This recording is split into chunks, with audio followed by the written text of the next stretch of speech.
right, good morning. Hope all of you are doing well. And so I apologize for all the frustration with the recordings and everything else, but I hope all of you are doing well. So let me start the lecture. Let me go to the lecture for August 31st, which is on the screen. And I'll go through this, and then the lecture for today is fairly brief. So I'll cover that in hopefully all the 4 hours. And whatever is left over, which I haven't covered, then I will cover it next week. But let's go to the August 31st meeting, and let's talk about the service delivery models and the functions of MPOs and the organizational structure. So let's go to page number 2. Right, and so today we'll cover the function of the role and role of the MPOs, the organizational structure of nonprofits, the function and role of the executive board, function and role of the executive director, and the service delivery model. And this is towards giving you towards assignment number 2, assignment number 1, which you should have started or at least thought of. And then I'll go over the, we'll have the overview of Voices for Children, and then briefly an overview of the Covenant House of Florida. So let's go to page number 3.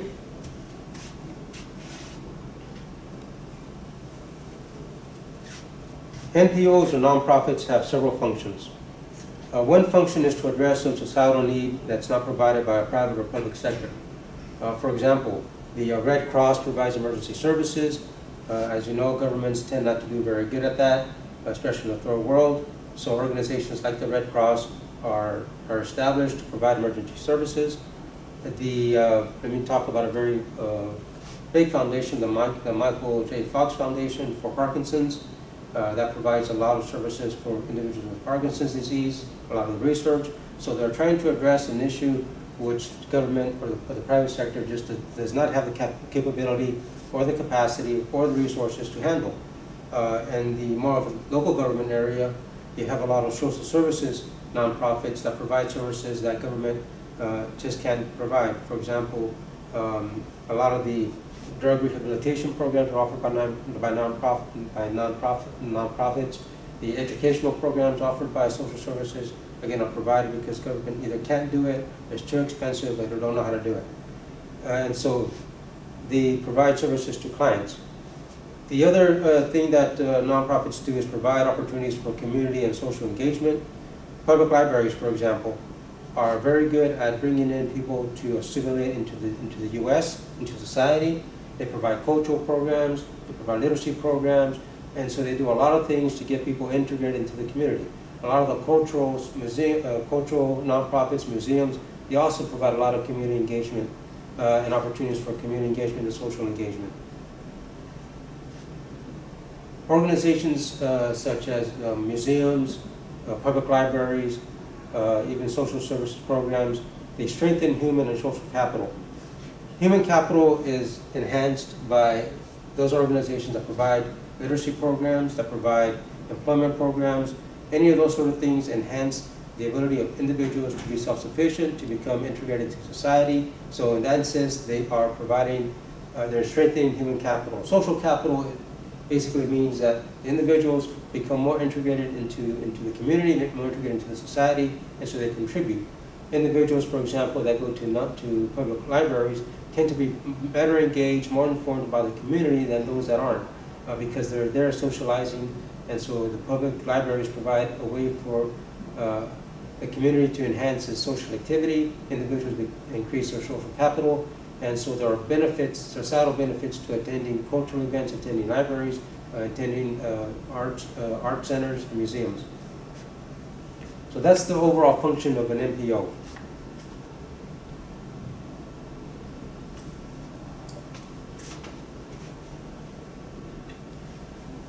Now let's go to the next slide, which says organizational structure of MPOs.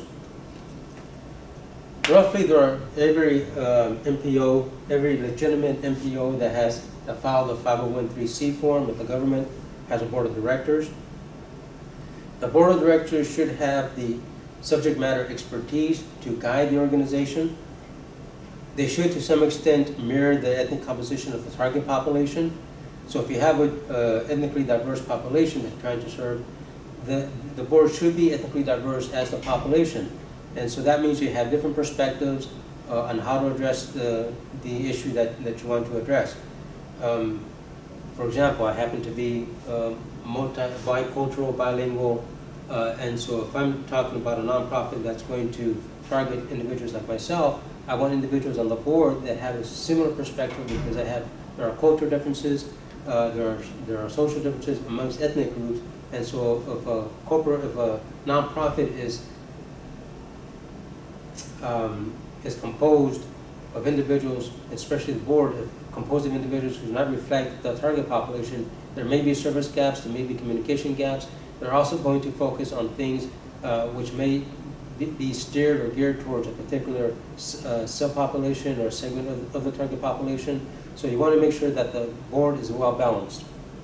In terms of gender, the same thing. You don't want to have a board that's dominated by all males or dominated by all females if the target population has both males and females and of different ages. So the board of directors should have the subject matter expertise, should have the composition that is aligned with the mission of the NPO.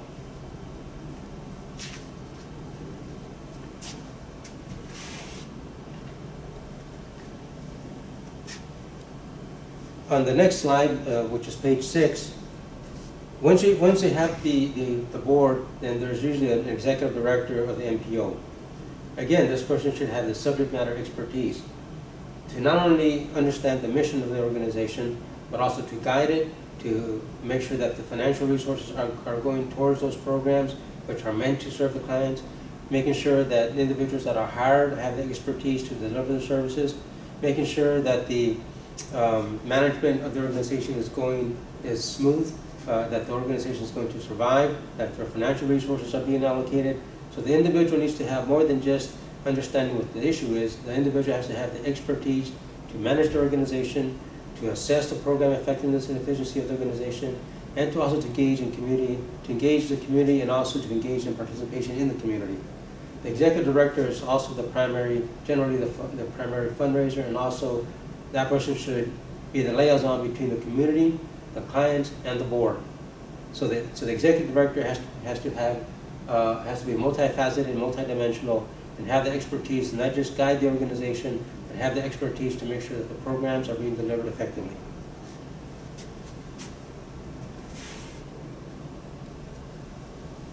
On the next slide, let's continue with this organizational structure. We have the administrative and support staff. These individuals, these positions, and the staff essentially provide the support to the departments, also to executive directors. So you have associate or assistant directors. They either manage programs, or they're involved in overseeing them or micromanaging the organization. You have fundraisers and grant writers. Those persons are specifically geared towards raising revenue, looking for corporate sponsors, finding grants where the organization is eligible to receive for programming. Right? You have managers. Those are the individuals that have oversight and staff that provide services. You have administrative assistants. Right? You also have janitorial services. Right? If you have a multi-facility organization, then you have to have somebody who does all the cleanup. If you don't have those individuals, then you contract out. But anyway, you still have to have individuals that come to do the maintenance, oversee the facilities, make sure that they comply with state and local and federal regulations. And so you have all this administrative staff to make sure that the organization functions the way it's supposed to function.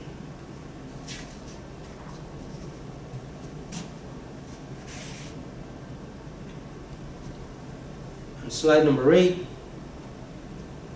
we have program and service staff. Under the program and service staff, you have managers, supervisors, caseworkers, and volunteers. These are the individuals that actually deliver the services to clients. And not only they manage the program, they staff the program, they make sure resources are being allocated towards the program, they make sure that the clients are being served the way they're supposed to be served. They also are supposed to ensure that the outputs being produced are those that are consistent and aligned with the mission, that are consistent and aligned with goals and objectives. And they also manage volunteers, and they recruit volunteers. So the program and service staff are the ones that actually deliver the services to individuals. Now, if we go to the next slide, which is slide number 9, there we have the program and service structure. There, the population is to be clearly defined. Who is it that we're serving? Right? Is it multi-ethnic population? Is it, does it include both males and females? What is the age distribution of the individuals we're trying to serve? So you need to get as much demographic information as you can of the population so that it's clearly defined, so that you know exactly whom you are trying to serve. Right? You have to also understand if the population is increasing, is it decreasing, are there shifts in demographics? For example, is it shifting from males to females?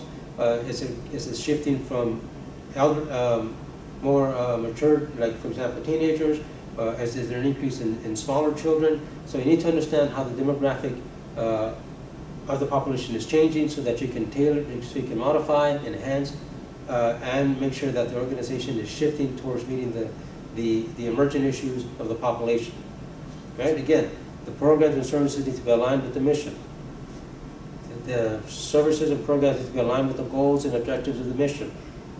Right? The outputs and outcomes need to be linked to the NPO's mission, programs, and services. So, who's responsible for this? Program managers, right? The associate executive directors, right? Everyone that's involved in the supports are supposed to provide those services towards the managers to make sure that they have the resources, make sure that they have the support necessary to carry out the programs. Right? The program managers are supposed to make sure that the outputs that are being produced are those that are consistent with the mission, consistent with the goals and objectives, and make sure that they are measurable. Because you need to develop key performance indicators to assess how well the organization is doing that.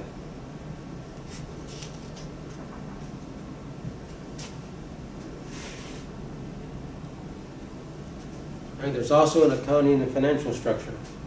They set the policies for accounting, for the procedures on how to report expenditures, where expenditures go with which accounts. All of that is necessary, especially if you have multiple revenue sources. If you have grants, you have to make sure that those grants are being used for the services that they're supposed to be meant to provide. Otherwise, you get into issues of supplanting. And supplanting essentially means that you're using external revenues to cover recurrent expenses, and that's a no-no. That's against if you have donations that are supposed to be geared towards the program, that money should be geared towards the program, not paying salaries or paying things that are outside of that program. Again, that's the issue. So the accounting structure, the accounting policies need to be in place so that the monies that are earmarked for services are going towards those services, and making sure that those costs are reflected in those accounts. So that's why you have an accounting structure. You have a budgeting policies and procedures. How do you budget the staff? How do you budget the programs? Is the budgeting going to include revenue generated from grants? Is it going to include revenue generated from state and local governments? Is it going to include revenue generated from endowments? So all those budgeting policies are in place to make sure that the programs are well funded, but also to make sure that the proper allocation of resources are being spent or allocated towards each program. Then you have revenue structure and diversity. The reason why I'm going to focus on revenue diversity or revenue structure is to make sure that the revenue of each organization is such that you have multiple sources of revenue so that they cover multiple types of expenditures.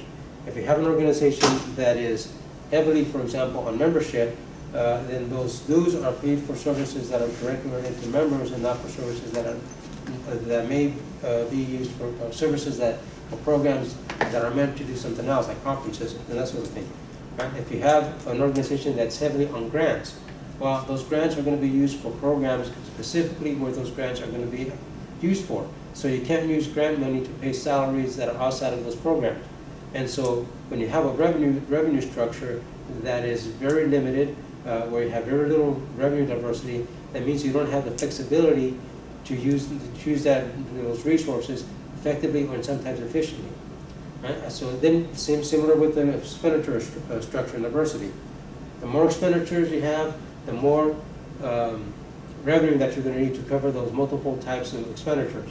So organizations that have a limited expenditure structure tend to have lower responsibility to generate additional revenue.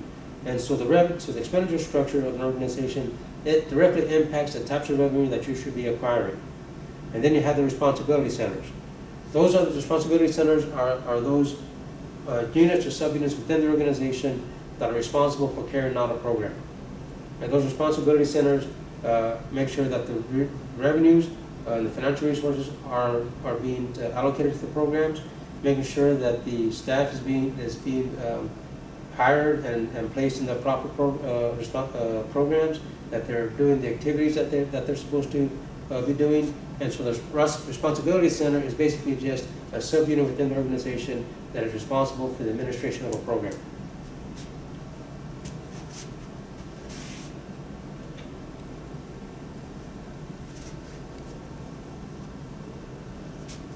All right, still continue with the financial structure of the organization. There should be a financial planning and financial management component to every nonprofit. You need that in order to see what's going to be the short-term and long-term financial responsibilities of the organization.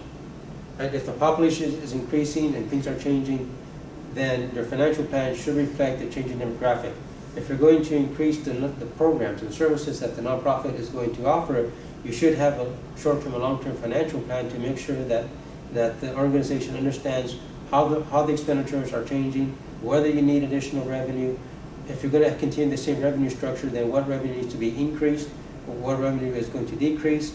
And so the financial planning and management component of the organization essentially looks at the short term, meaning 1 or 2 or 3 years out, and the long term, meaning 5 or more years out, in terms of what are going to be the financial responsibilities of the organization as the programs change, as the demographic changes. Right? Unfortunately, a lot of the nonprofits don't do this, and so they struggle to get the revenue that they need. They struggle to make sure that the programs are well funded. They also struggle when the demographic of the target population is constantly changing, or is changing, or is going to change due to some social event. Then you have the financial reporting component. You notice that in the previous lecture, the first lecture, I talked about the Voices for Children in Broward County. They like the financial reports on the website. The financial reporting is essential for understanding what is the financial position of the organization, what is its liabilities, does it generate a positive fund balance where revenues exceed expenditures. So the financial reporting is important to understand the financial performance of the organization. If the organization has a weak financial reporting structure, then that means there is no accountability with respect to how the finances are being used, how the revenue is being used, how it's allocated across the organization. So the financial reporting is important, one, because you need to report it to the federal government, to the state government, but more importantly, you need to report the financial components and the financial results to the executive board and to clients and to everyone else who really wants to understand how the organization is functioning, both financially and operationally. The financial reporting is also useful for assessing financial performance, which is assignment number 2, because there you want to see what's the net profit of the organization, what is its liabilities, its liquidity, what is the profitability, whether or not the staff is being productive in terms of controlling expenditures and increasing revenue. So the accounting structure, the financial structure of the nonprofit is actually very critical, because that's essentially what's going to guide the organization in terms of how much revenue it's going to need in the short and long term, the expenditures, whether they're increasing and decreasing, where the expenditures are likely to increase, and in what programs.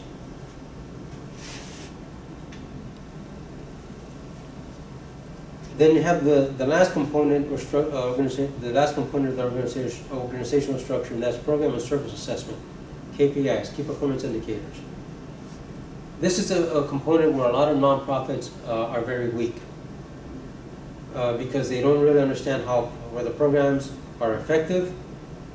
What is the percentage of the population that's being served? What is the percentage of reduction what is percent reduction, for example, in the number of individuals who are abused in case of the Voices for Children? What is the percentage of individuals that are properly housed? what is the percentage of individuals who go through employment programs. So a lot of nonprofits are very weak in terms of assessing how effective their programs are. They're also very weak in assessing how efficient they are. What is the cost per service? How much revenue are you spending in terms of placing one individual at a particular job site? How much is the organization spending in terms of making sure that people are well integrated into society? How efficient is the organization in providing mental health services to individuals that need it? And so a lot of nonprofits don't measure how efficient they are. And so what happens is that there may be misuse in revenue or using revenue in not the most efficient way because services may be overstaffed.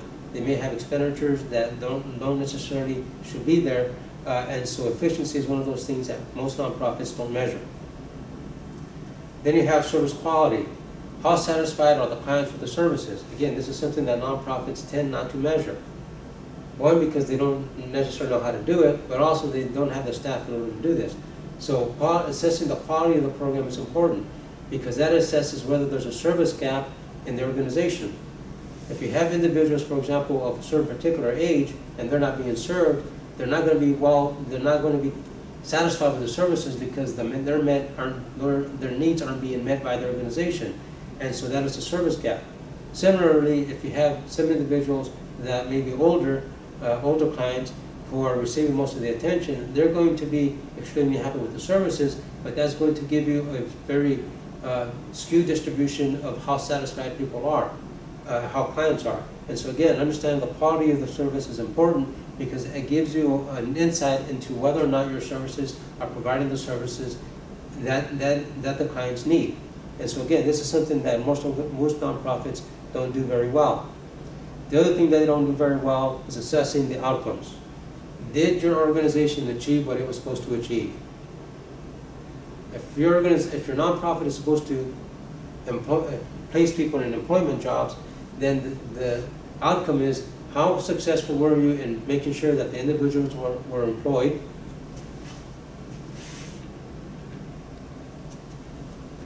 And was that employment meaningful to them?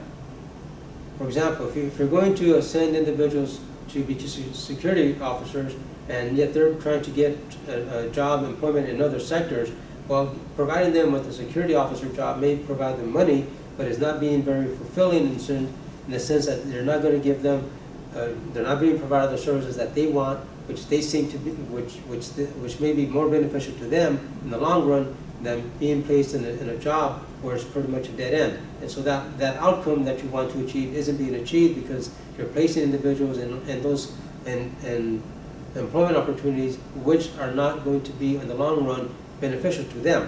And so the outcome that you're trying to achieve isn't going to be achieved. So outcomes are something that most nonprofits tend not to look at. They have the mission, they have the goals, they have the programs and services, but they miss the mark in terms of what it is that they're trying to achieve and how to achieve it.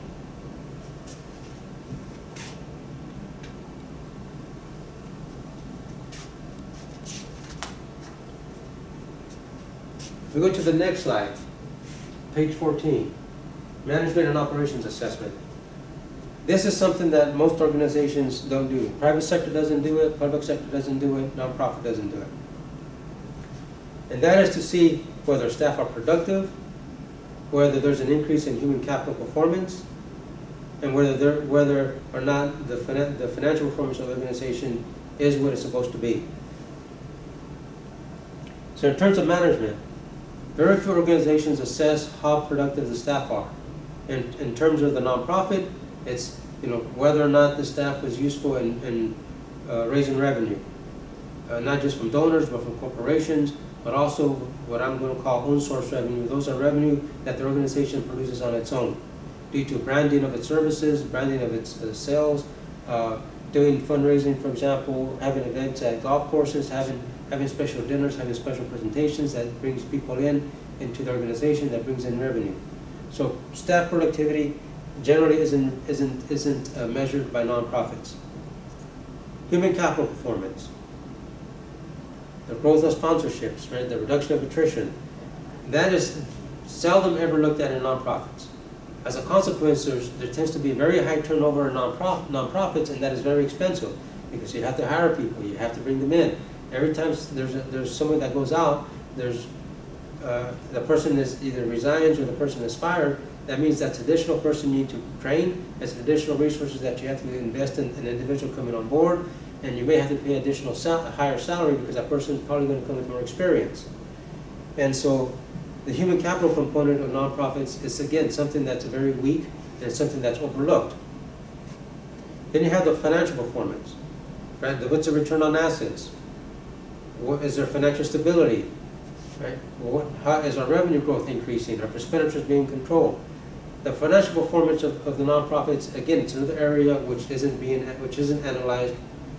What happens is that they produce the financial reports, and the financial reports say whether or not, you had an increase, whether or not revenues exceeded revenue exceeded expenditures, which means net profit for the organization, but that's the extent to which it goes.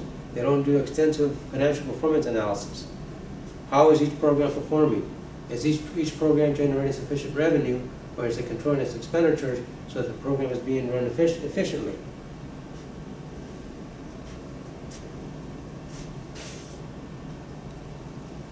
On slide 15,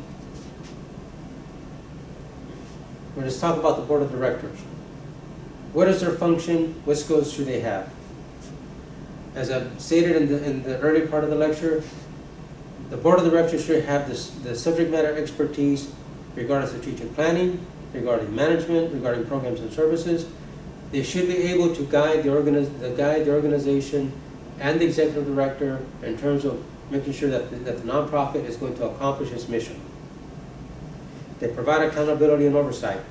They make sure that the services are being provided to clients. They make sure that the revenue is increasing. They make sure that expenditures are being controlled. They essentially make sure that the nonprofit is going to survive and is going to be sustainable in the long run. They also assist in community and client engagement.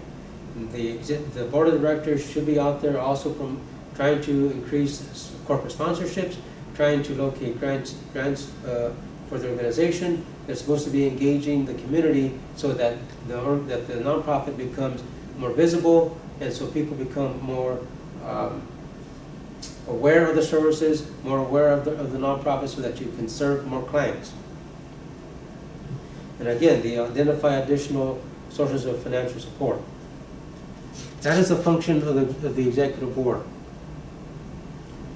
Right? They're also supposed to enhance the nonprofit by assisting the executive director manage, do the strategic planning, look at the long-term and short-term financial obligations, and ensure that programs and services are funded adequately, ensure that programs and services are meeting client needs. That is the role of executive directors.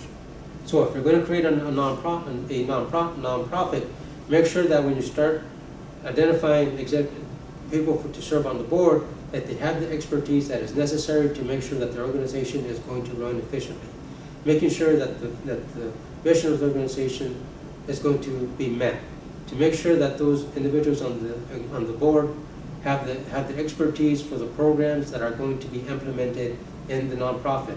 So if you're going to provide mental health services, make sure that you have doctors, psychologists, psychiatrists on the executive board, because those are the folks that understand what those programs are supposed to deliver. If you have a lot of a lot of people with financial expertise on the executive board, all they're going to focus on is the finances and not necessarily on the services you should be providing. So the constitution or the composition of the executive board is very critical for the success of the organization. Unfortunately, most nonprofits don't look at the executive board as an additional support system for them, and making sure that the services that are being implemented are able to meet the needs of the clients. So having individuals on the executive board that have that expertise is very vital. Now let's move on to the next slide. Slide number 16. The role of the executive director.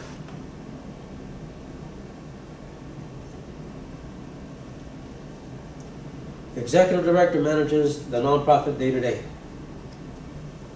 He or she makes sure that the programs and services are running efficiently, running effectively, and making sure that the client needs are being met.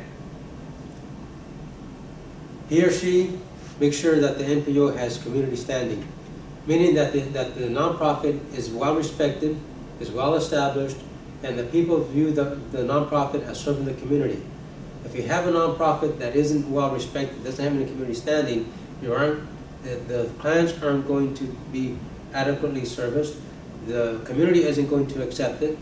If you're talking about, say, for example, a nonprofit that's supposed to place people in employment opportunities, if the nonprofit isn't well respected within the business community, in the business sector, or the businesses within the community, it's going to be very difficult for the nonprofit to place individuals locally in those businesses, because those businesses do not view the nonprofit as having any merit, as having any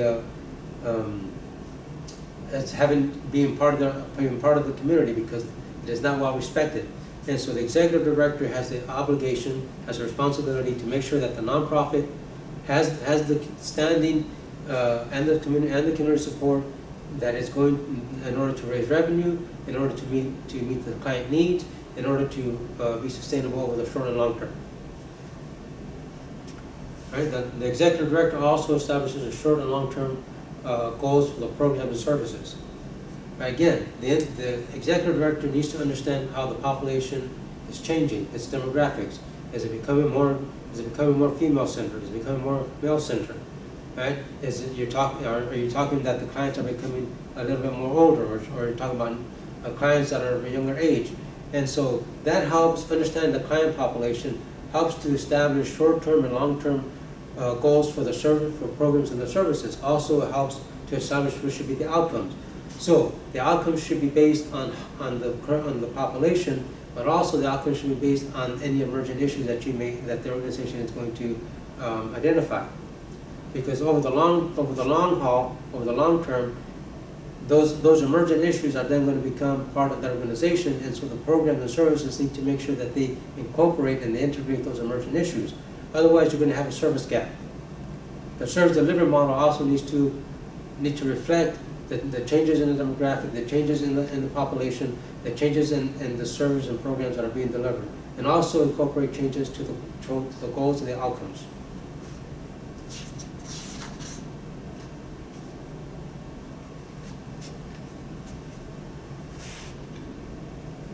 Page 17, still dealing with the role of the executive director.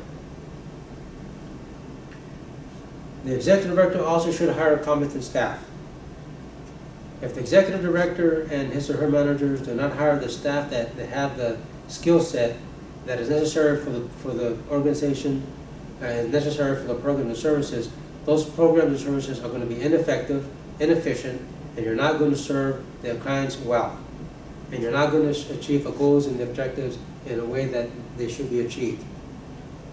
A lot of organizations hire people because they have slots, they have vacancies, and they need to hire people. That is very short-sighted.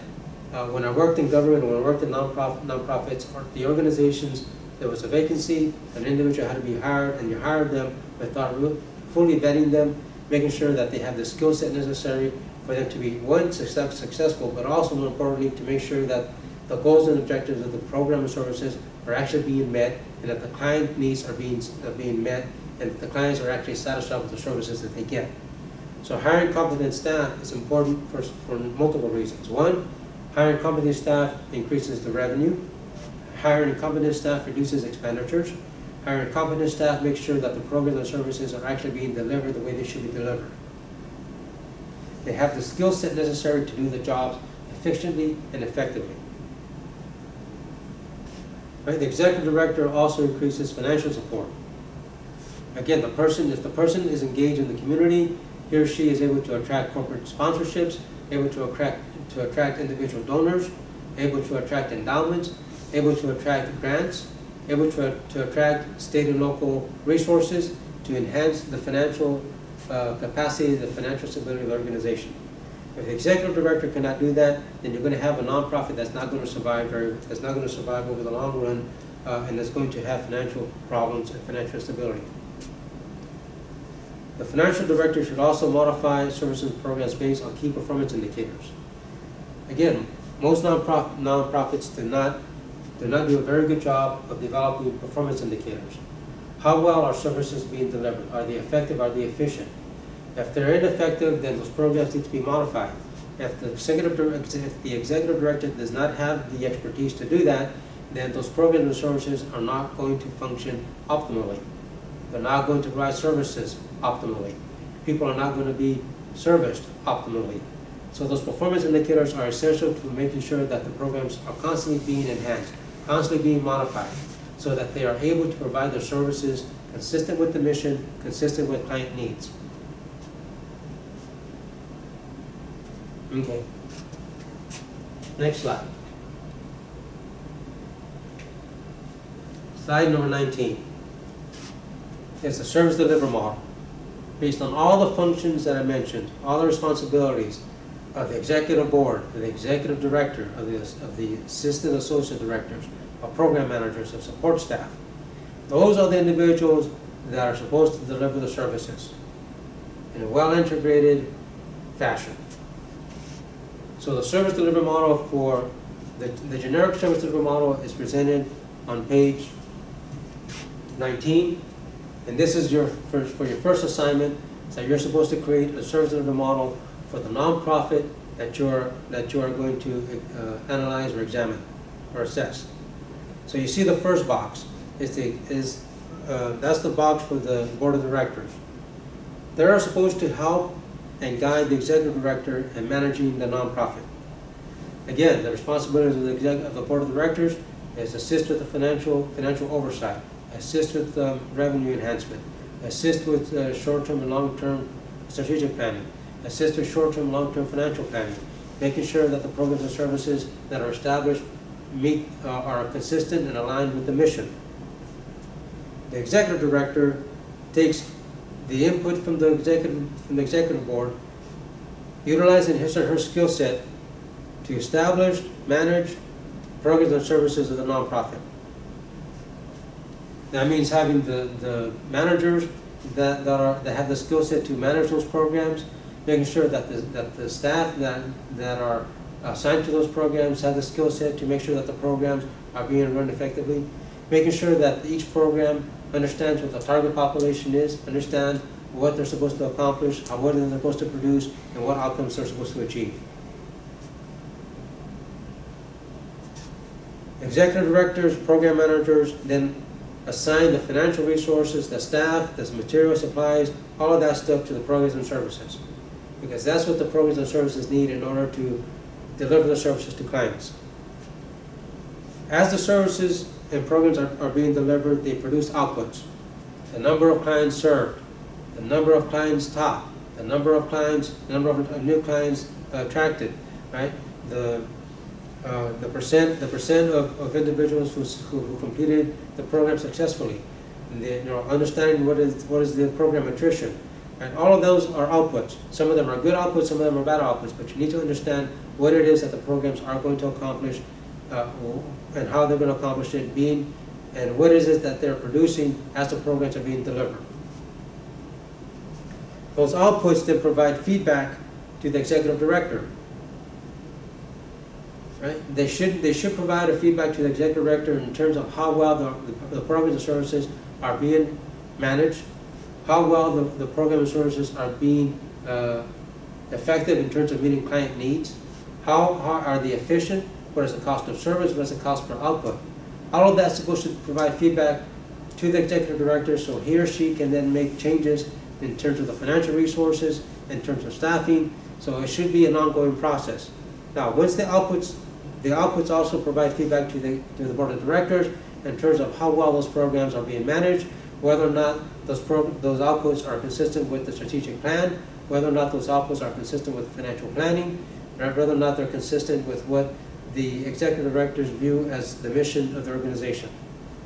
Now, as the outputs are being produced and they're providing feedback to the executive director and to the board of directors, they're also producing outcomes. How successful are you in achieving the mission of the organization? Are those outputs actually providing, making sure that the services are being achieved? For example, if I'm talking about a nonprofit that's supposed to be providing employment services, one, if I look at the output, the number of clients that are providing educational services, the number of clients that are being placed in jobs, the outcome is Are they satisfied with the employment services that they receive? Are they satisfied with the jobs that they received? Those are outcomes. Are they contributing to society in terms of, you know, paying, not only just paying taxes, but are they actually working in a capacity that's going to make a contribution not just to themselves, but a contribution to the organization, a contribution to the community, a contribution to society? If so, to what extent is that being accomplished? If not, then why not? Is it something that has to do with the services? Is it something with the output? So what is the reason for that not occurring? So that feedback then goes to the executive, to the board of directors. It goes to the board of directors, to the executive director, to assess how well the organization is accomplishing its mission. Now go back to the programs and services. There's a box underneath that goes with organizational assessment. That organizational assessment requires all the financial data, the human resources data. It requires the output data. It requires the output data, the outcome data, in order to see whether or not that organization is effective, is efficient in providing quality services. This is the ideal service delivery model for not only for nonprofits, but for the private sector and for the public sector.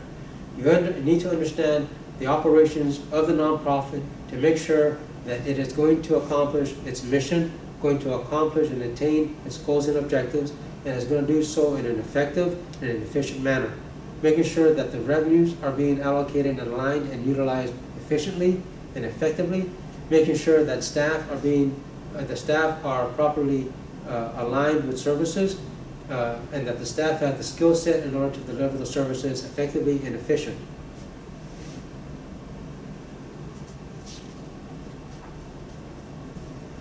So if we're working on a nonprofit, those are the issues, the management issues that every executive director should address, that the board of directors should address, program manager should address.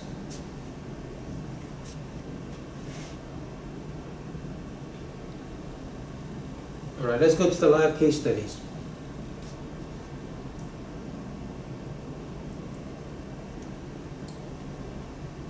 Voices for Children of Broward County. The mission statement of the Voices for Children for Broward County is the following. Voices for Children of Broward County is part of a unique collaboration with the 17th Judicial Circuit Guardian ad litem program, with the mission to ensure that every abused, neglected, and abandoned child in Broward County has a court-appointed guardian ad litem, and that financial resources are available for each child's accompanying health, educational, and social needs.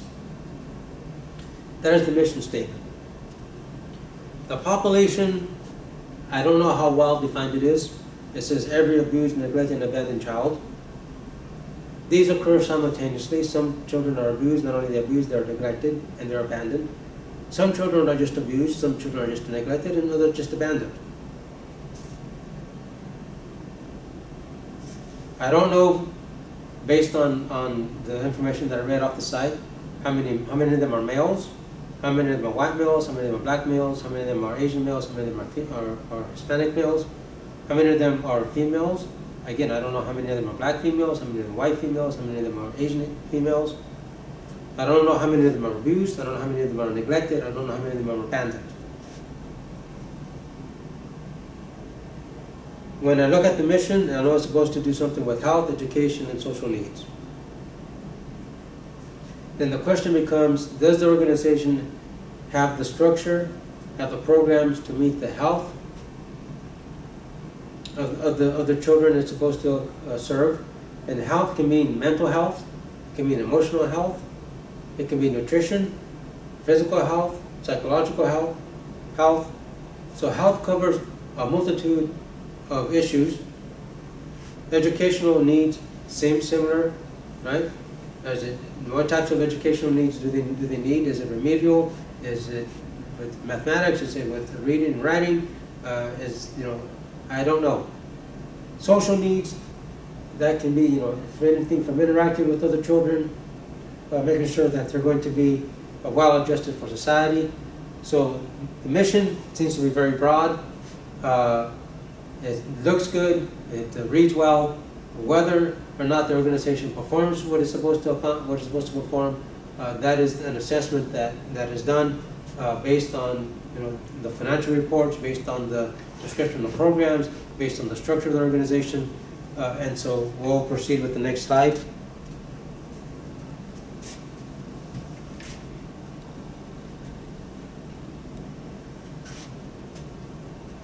Slide number 22, ask questions.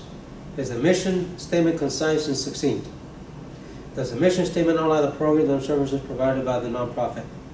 Does the mission statement identify programs and services and outcomes? Is the target population well defined? Are there any potential program and service gaps? Those are the key questions that you need to ask about a mission statement. Because the mission statement then leads to programs and services.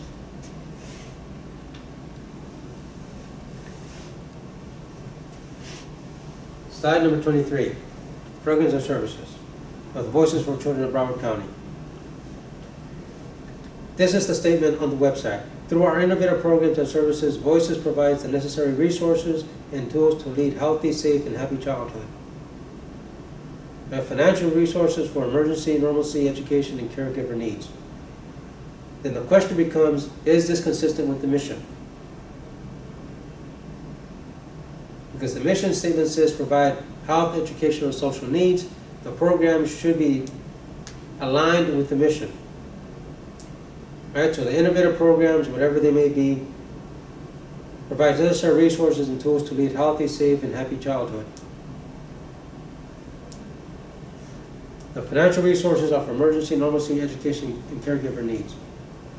The question becomes, does this then help to achieve the health component of the organization, the educational component of the organization, the social needs component of the organization?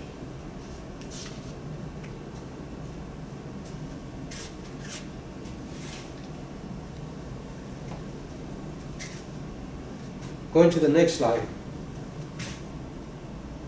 page 24.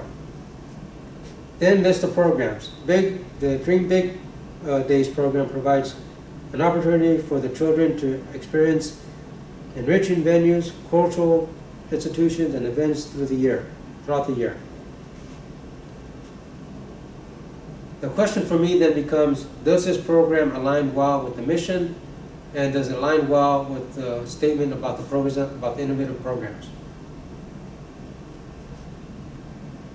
To me, it seems to be a little a disconnect between this program and the mission. And the disconnect is that I don't get the sense that the program meets the social needs of the students, of the children. I don't know to what extent it provides the educational component of the mission statement. How well does it meet the educational needs of the children?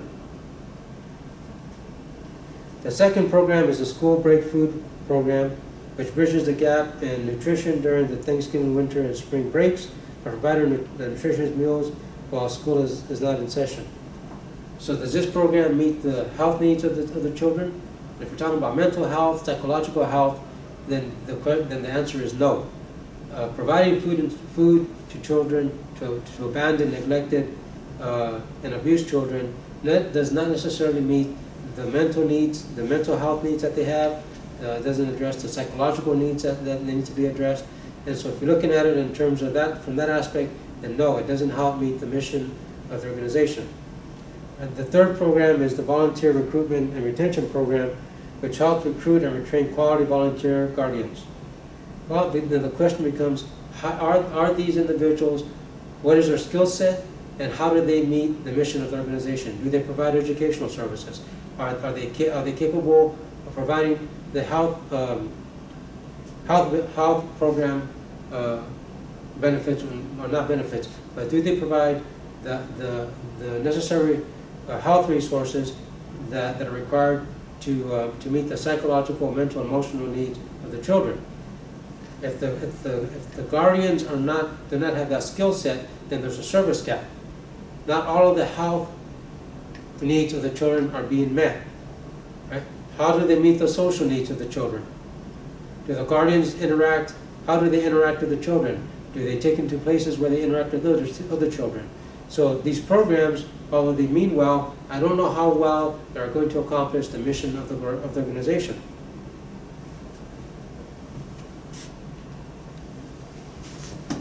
So here are some key questions. Go to the next slide.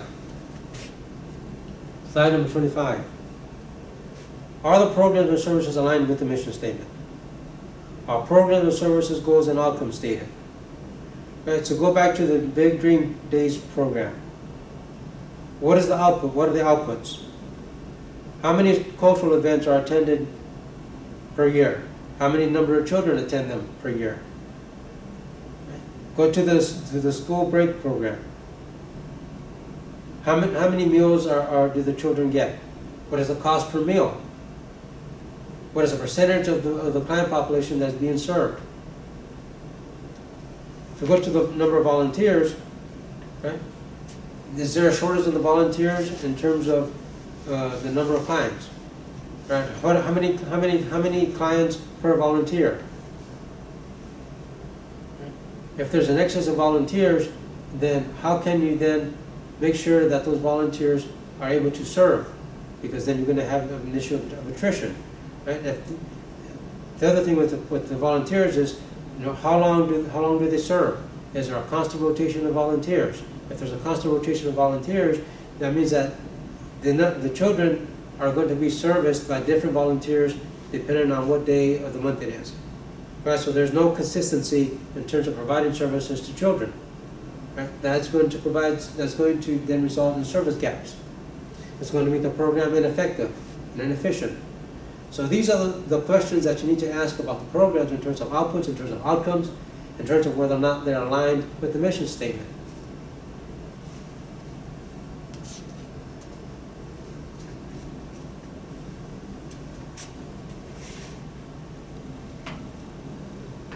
Let's go to the next slide. Slide number 26.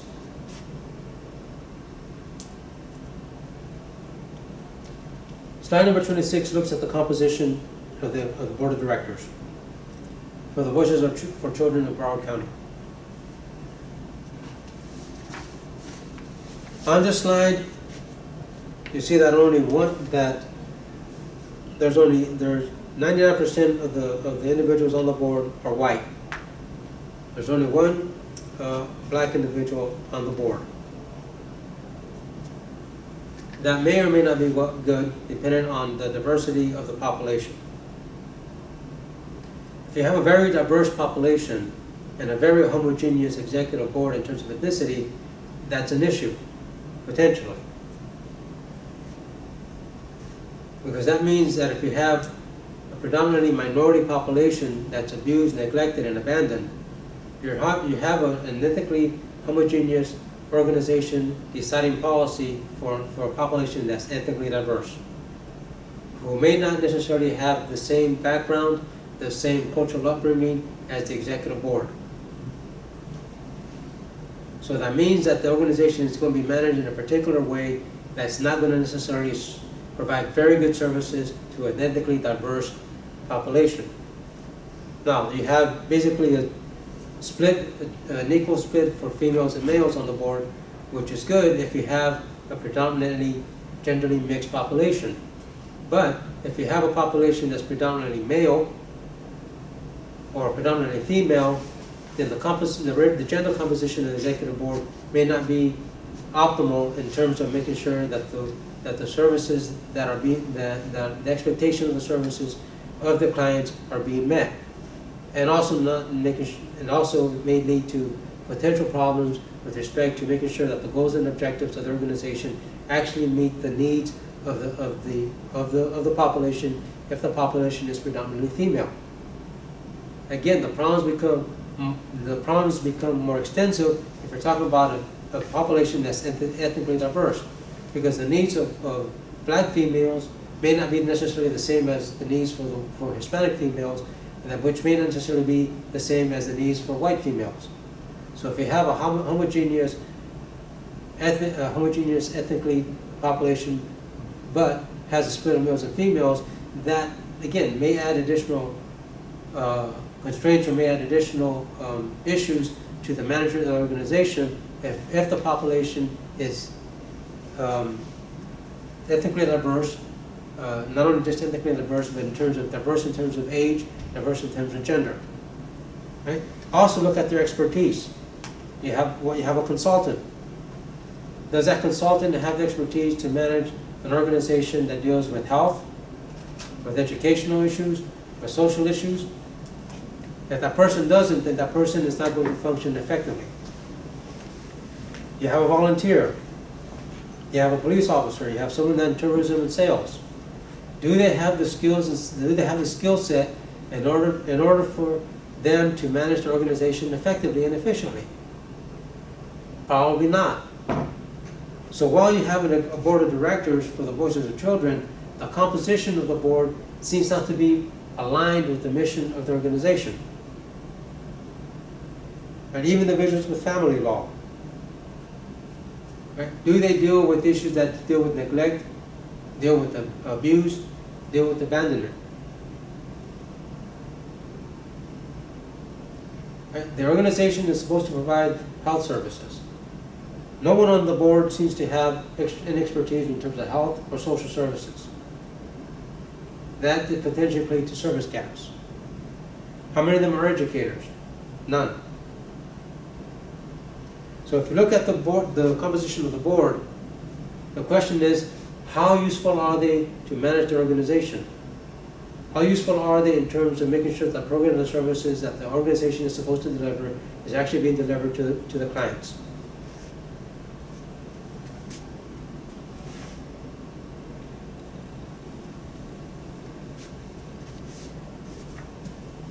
If we go to the next slide, slide number 27.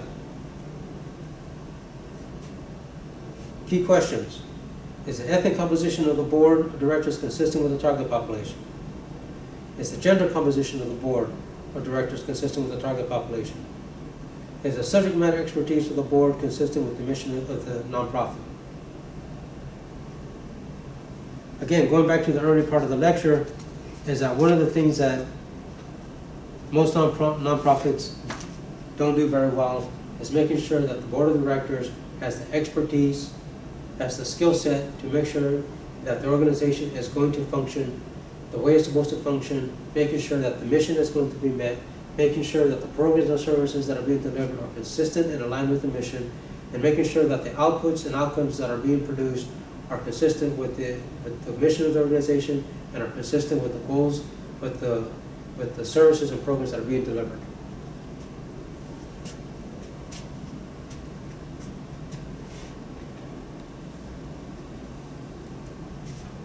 Let's go to the next slide. Slide number 28, which deals with the executive director. Now, the executive director for Voices of Children is the first executive director for the organization. She has years of experience in the nonprofit world, including fundraising and development, organizational development and growth, marketing and media relations, fiscal management and grant writing. And she dedicated her life, career, to creating positive change with the community and empowering individuals to achieve their fullest potential. Based on this short description, the question then becomes, does she have the skill set, does she have the subject matter expertise to guide the organization effectively and efficiently in terms of meeting the health, educational, and social needs of the abandoned, abused, and neglected children? Or is she just a person that is just going to manage the organization, making sure that there's sufficient revenue, making sure that there's sufficient number of volunteers, and making sure that the organization provides the guardianship that's necessary for the children?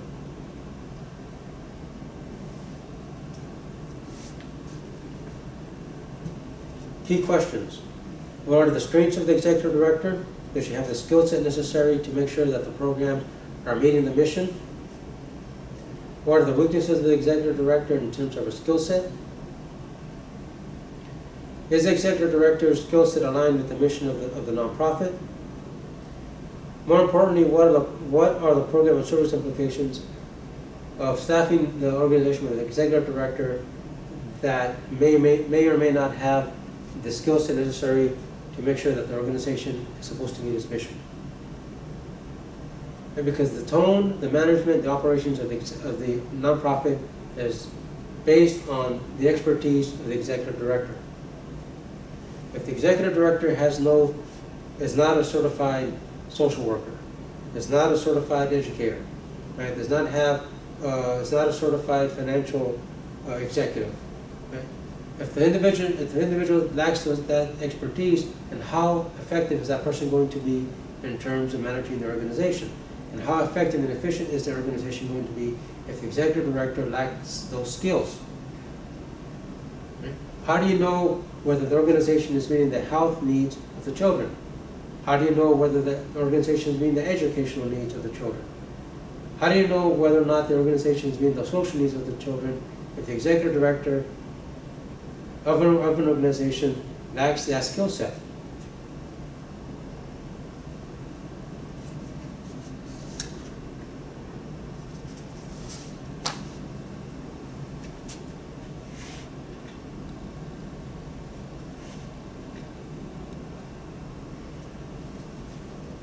Okay.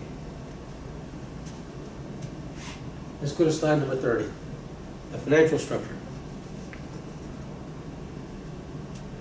For your assignment 2,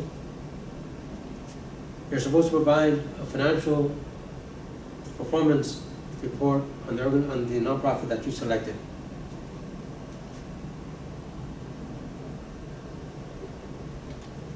That assignment is based on the financial reports provided by the organization on its website. As I mentioned at the first lecture, and I'm going to mention now, the Voices of Our Children of Broward County does not provide financial reports on its website.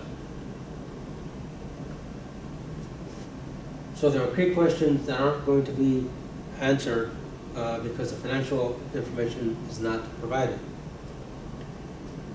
One question is, does the NPO have a diverse revenue structure?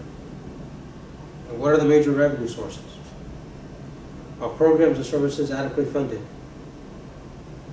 What are the major program and service expenditures? And the last question is a no, are financial documents publicly available?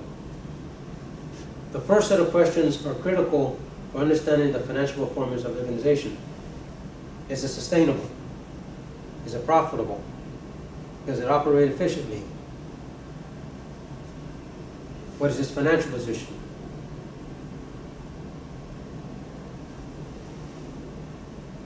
How diverse is its revenue structure? Does it have multiple sources of revenue, or is it limited to a couple?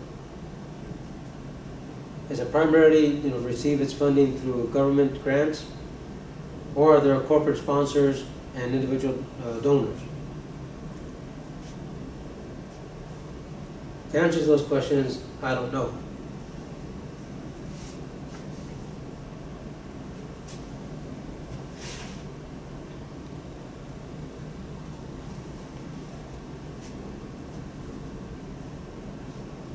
Let's go into the next slide. Slide number 31. Program and service outputs. The outputs of the organization was that 2,700 healthy and nutritious meals were delivered to children during the school vacation breaks.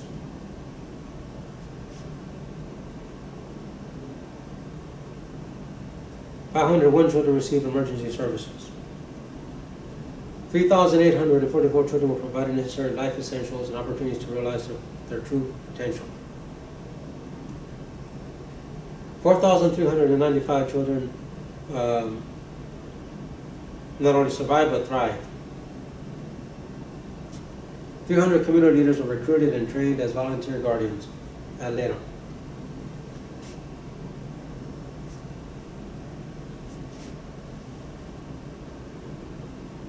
While the outputs seem to be good, you have to tie those back to the mission statement that relate to the health of the children, that relate to the social needs of the children, relate to the educational needs of the children. Do these outputs link back to the mission statement? Do the programs themselves link to the mission statement in terms of providing health, educational, and social needs?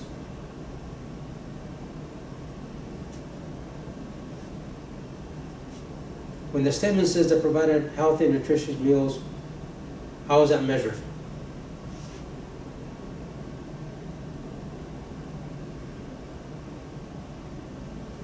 And what needs did those meals meet?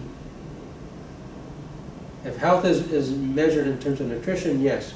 If health is measured in terms of psychological and mental and services, probably not. The 501 children that received emergency services, what type of emergency services? Was it health services, educational services, was it social services, or was it just receiving financial support to obtain backpacks and that sort of stuff? What does it mean that 3,844 children were provided necessary life essentials and opportunities? Does that mean social events? Does that mean health? Does that mean education?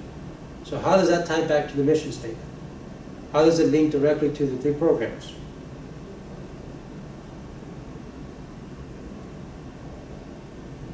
Right, the 300 community leaders that were recruited, did they have the skill set to provide the services that the mission statement states? Health, education, and social.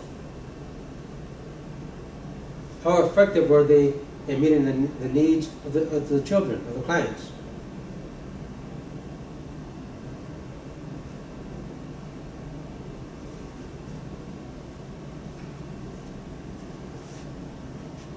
There are other outputs that are mentioned. How effective were they? How efficient were the services?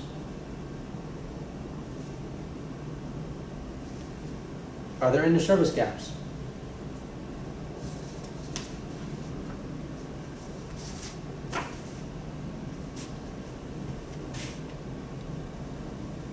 We go to slide number 32. Program and service outputs. Are the outputs that were just mentioned, are they meaningful? Meaningful in terms of, did they accomplish the mission? What goals and objectives were met? Are the outputs aligned with the mission and program and services? Are the outputs associated with programs and services?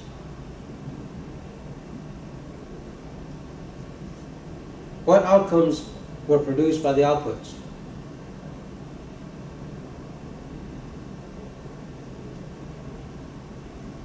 Those are key questions in order to assess whether or not the services and programs are accomplishing what they're supposed to accomplish, whether or not goals and objectives are being attained, and whether or not the mission of the organization is being satisfied.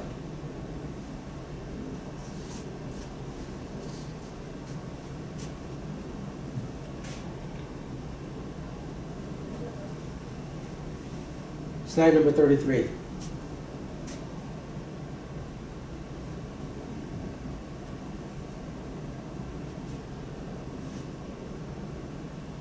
We talk about program and service outcomes.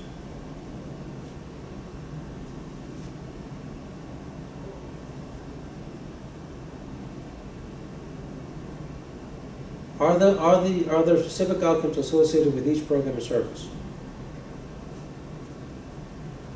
Are the outcomes associated directly with the program and service outputs? Are outcomes reported by the NPO? For Voices for Children of Broward County, the last question is no. I don't know about outcomes because they're not mentioned. I don't know what it means for children to achieve their full potential because that's not measured.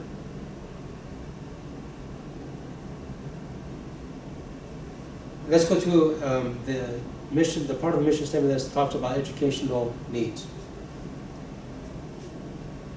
If the outcome is to provide educational services, then the question becomes, did their school performance increase? Did it improve? What were the reading scores before and after the program? What are the math scores before and after the program? In order to assess how well the Voices for Children is providing educational services to children, you need to measure it. You need to have a baseline. I don't know whether that baseline is taken. I don't know what level the children read at. I don't know whether that reading level increases as they go through the program. I don't know their math scores. I don't know any of the comprehension scores. I don't know any of that stuff. So if you're talking about measuring outcomes in terms of education, there needs to be a measure that's taken and when they come into the program and as they progress and as they leave the program, if they ever leave. Because if you're talking about improving the educational needs of children, then you need to make sure that you measure it. And how are you going to measure progress if there is no baseline? In terms of the health component, how do you measure mental health? How do you measure emotional health? How do you measure psychological health? Are there tests that assess how extensive are the children traumatized?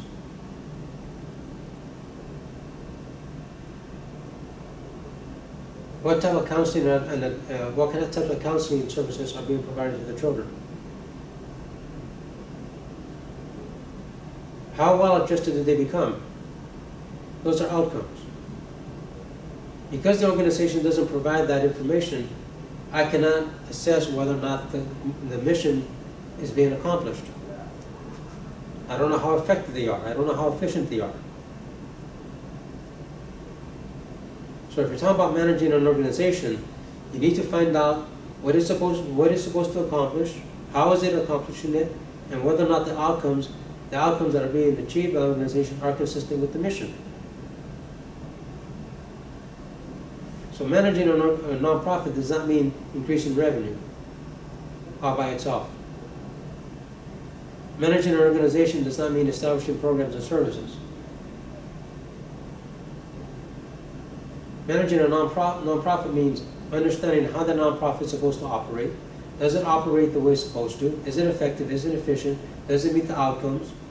Does it have a service delivery model that makes sure that the services and programs are going to meet the needs of the clients and it's going to accomplish the mission? That is essentially what it means to manage a nonprofit. Obtain the revenue, use the revenue for the services and programs in an effective and efficient way, and make sure that the outcomes that are supposed to be achieved are achieved.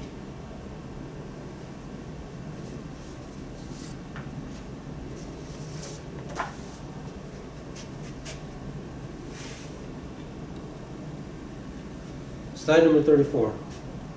Key performance indicators, KPIs. Does Voices for Children in Broward County have performance indicators? Is the organization effective in attaining its mission and goals? I don't know. How effective are the programs and services? I don't know. How satisfied are clients with the programs and services they receive? I don't know. How efficient is the organization in attaining their outputs and outcomes? I don't know. And the reason I don't know is because that information isn't readily available. I don't know if they measure it. Like I said, I don't know if they have baseline measures. I don't know when they do the triage or the intake, how well they assess the children coming into the program. I don't know if they assess the skill set of the volunteers and how that skill set is going to assist and help the children.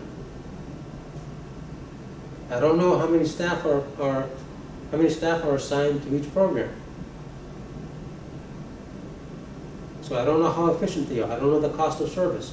I don't know what the cost of, what is the cost for a 1 point gain in educational achievement.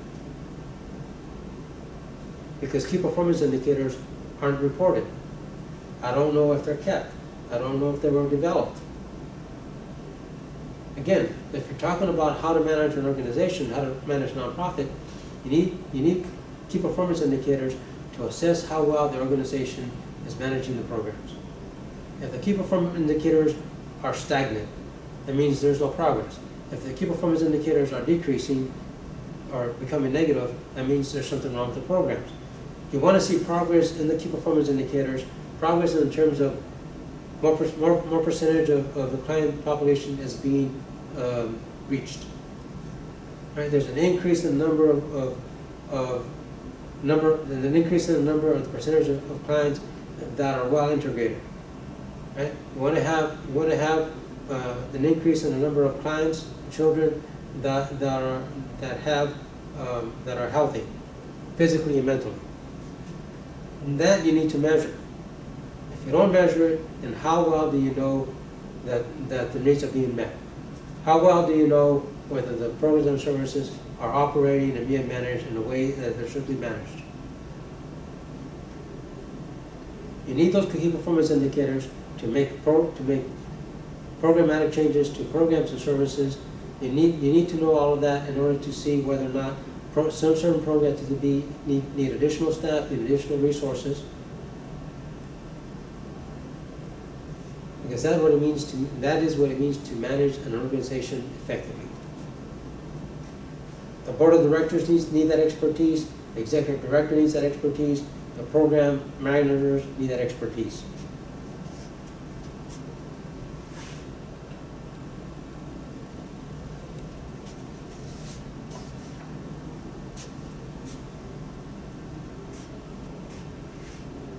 So on slide number 35,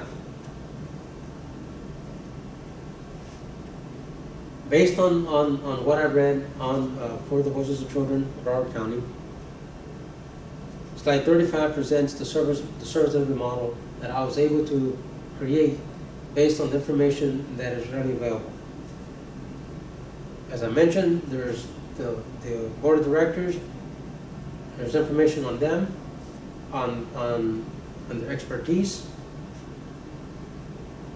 I read the short biographical note on the executive director.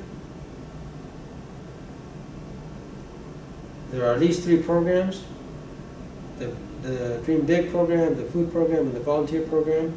That's based on the narrative on the website. The outputs, some of them were reported. The number of children that received nutritional food, the number of children that attended social events, the number of volunteers that were recruited.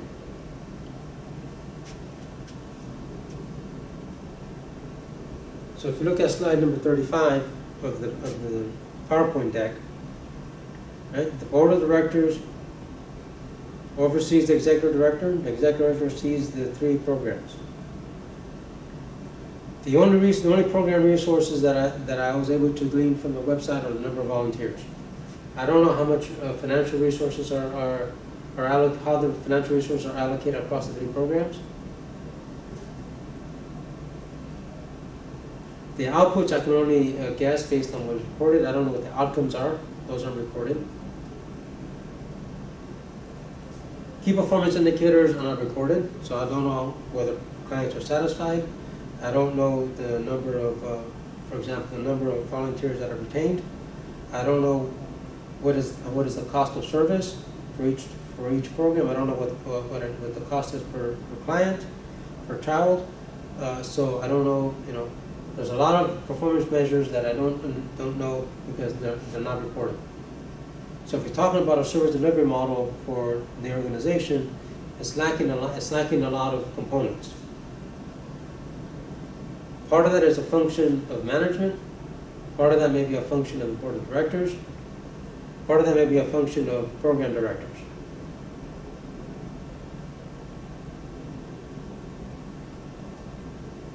So when you compare it to the ideal service delivery model that's on the earlier slide,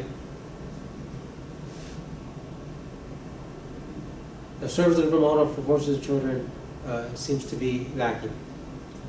There seems to be a lot of weaknesses in terms of the structure of the organization, how the organization is being managed, and also the operations itself. So when you look at your nonprofit, in terms of developing a service delivery model, essentially what you have to do is what I did in the first several slides.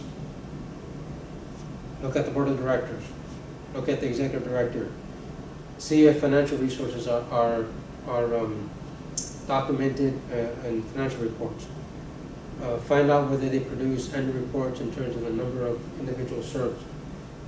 See if they have narrative in terms of outcomes. Compare that to the generic model, that ideal model that I presented earlier in the lecture, then you can craft your assignment based on that, right? Based on this service model on page 35 for Voices of Children, I can see that they need to specify what the outcomes are. They need to develop key performance indicators, performance measures. And they need to have feedback loops to the executive director, to the board of directors. Feedback loops which are going to indicate whether or not the programs are being operated and managed effectively, efficiently, whether or not the outputs are being produced consistent with the mission and consistent with the programs. Those outputs should have feedback loops to the executive director, to the board of directors, to provide some measure of how well the programs are meeting their missions, meeting their goals and objectives. They should have, in terms of the programs, should produce performance measures, or you should develop performance measures based on the programs that indicate the effectiveness, the number of clients served, the percentage, the quality, the percentage of clients that are satisfied with the services, efficiency, what is the cost of service for each program. If we're talking about the volunteers, right, is the percentage of attrition decreasing? So you can look at that over time. So there's a lot of measures that you can develop based on the narrative that's provided for the organization. For your assignment, you're supposed to, the service level model should have those boxes. If performance measures are not provided, then you develop them. You say these are measures of performance. These are measures for effectiveness. These are measures for efficiency. These are measures for quality, which should be developed to assess how well the program is being operated and managed, to assess whether or not the mission is being accomplished. The same thing for the output, same thing for the outcomes.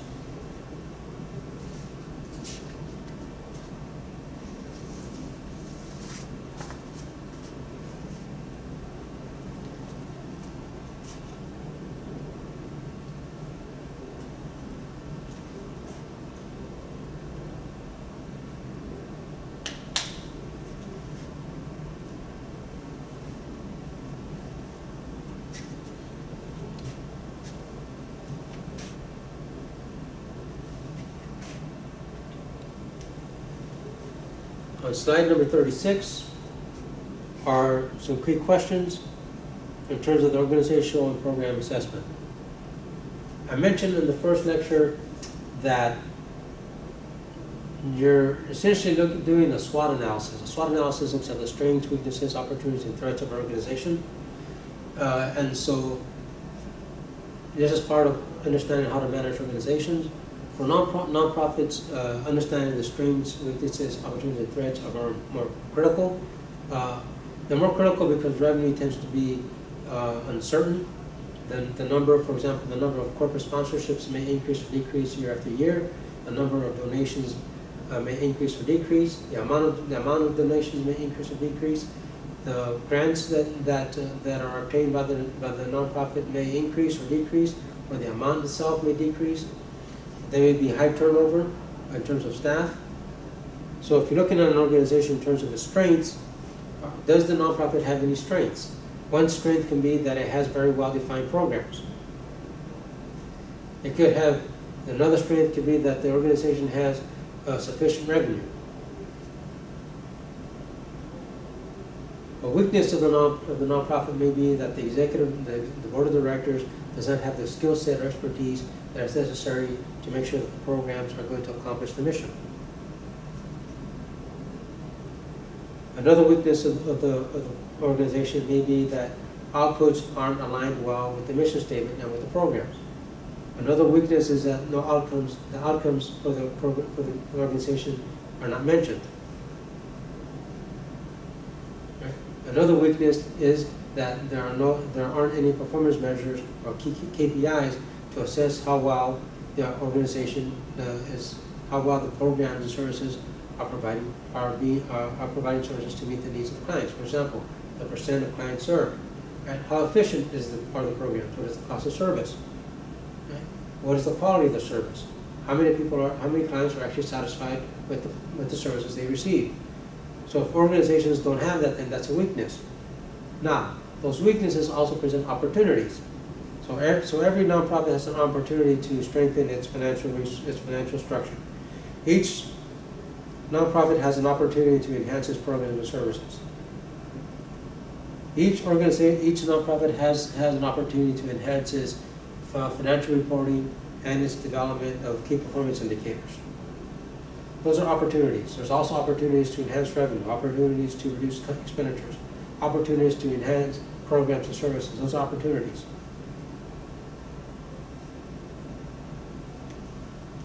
Organizations, nonprofits also face threats.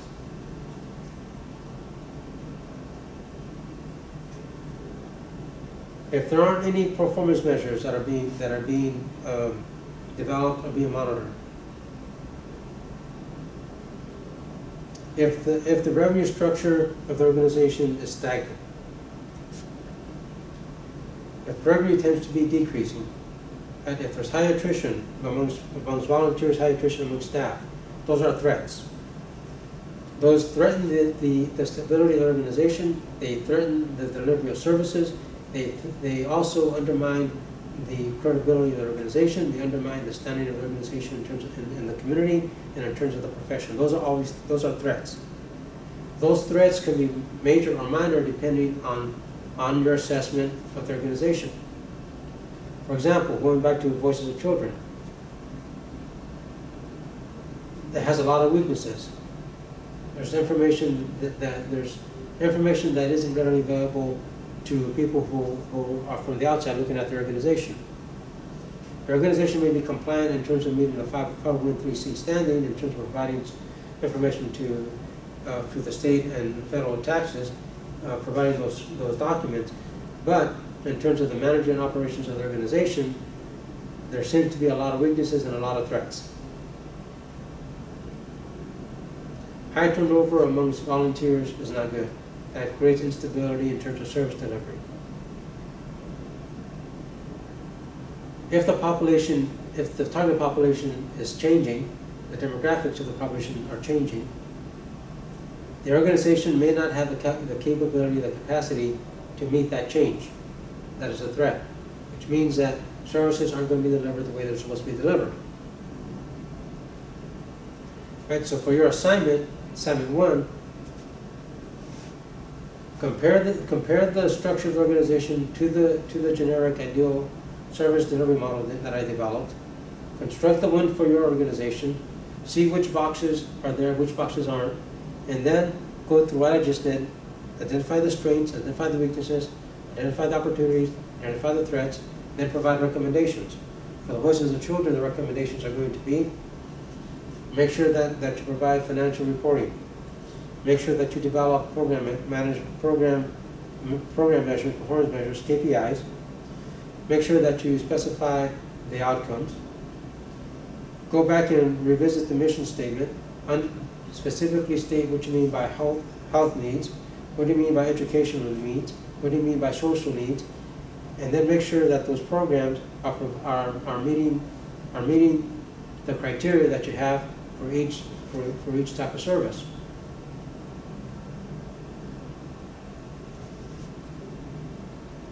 Those recommendations then tie to the analysis and tie everything back to the organization. So for your assignment 1, essentially is tell me what is good about the organization, what is bad about the organization, where it needs to improve. And that in part is represented by the service delivery model.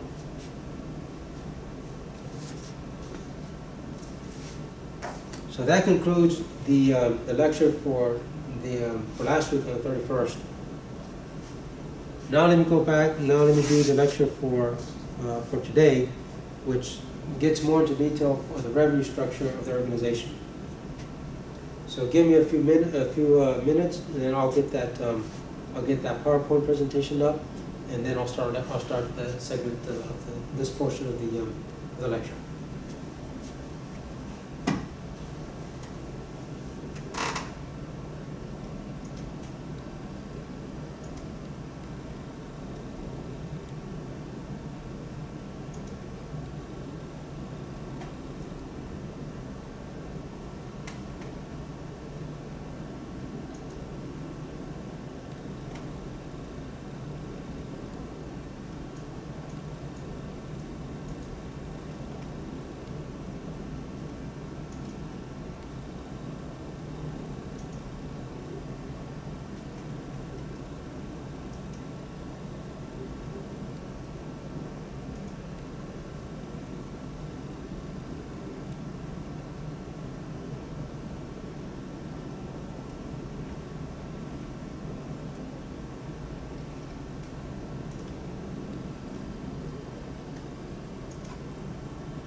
Okay, the lecture for September 7th for today is on the board.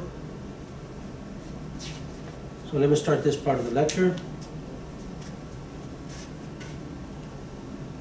On slide 1, I provide the lecture overview.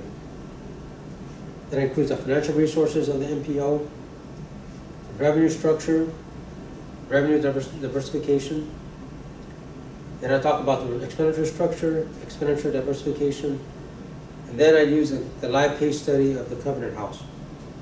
Again, because the Voices for Children of Broward County does not provide the financial reports on its website, I'm unable to assess its revenue structure, its expenditure structure, its cost per service, and other types of financial indices that I want to that I need for assignment number 2.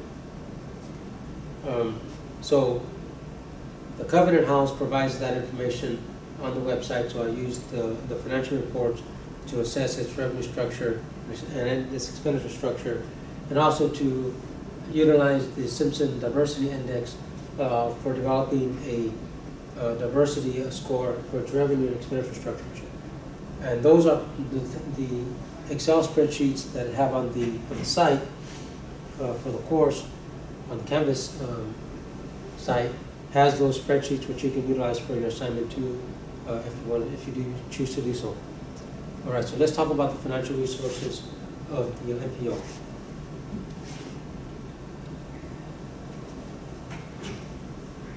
The financial resources of an NPO include endowments. An endowment is essentially any type of donation that an individual gives to the nonprofit, and that endowment is basically provides 2 things.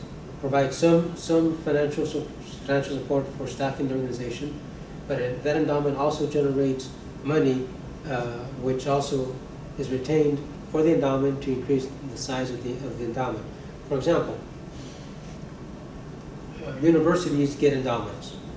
The Huizenga School received an endowment when creating the School of Business, and so that endowment provides and generates interest, generates proceeds. Part of those proceeds go to pay some of the operating costs.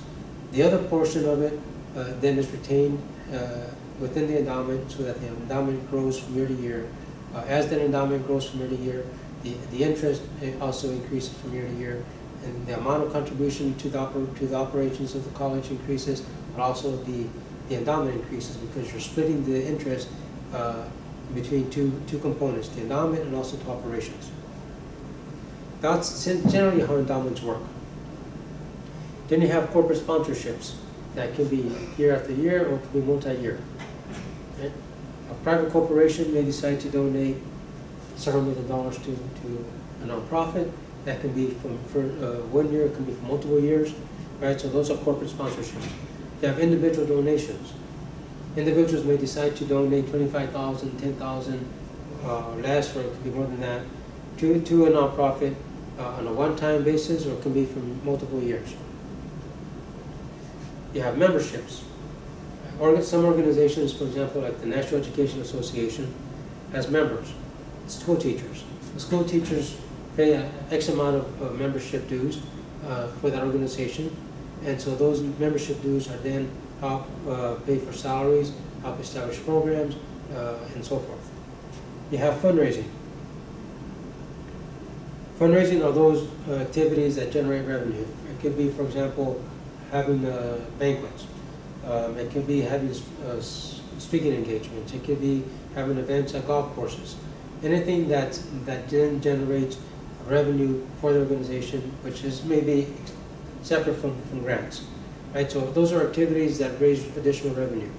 Having book sales, having garage sales, those types of activities that help generate revenue. That's not from individuals, that's not from corporations, that's not from an endowment, that it's separate from grants. Then you have merchandising and sales. Some nonprofits merchandise and sell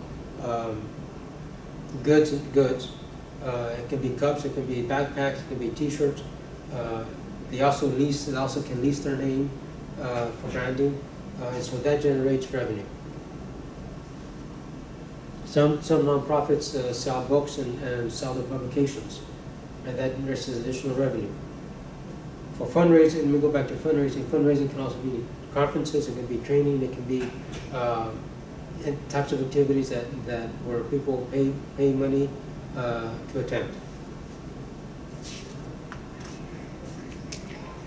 You have grants, right? Some nonprofits then seek grants from foundations.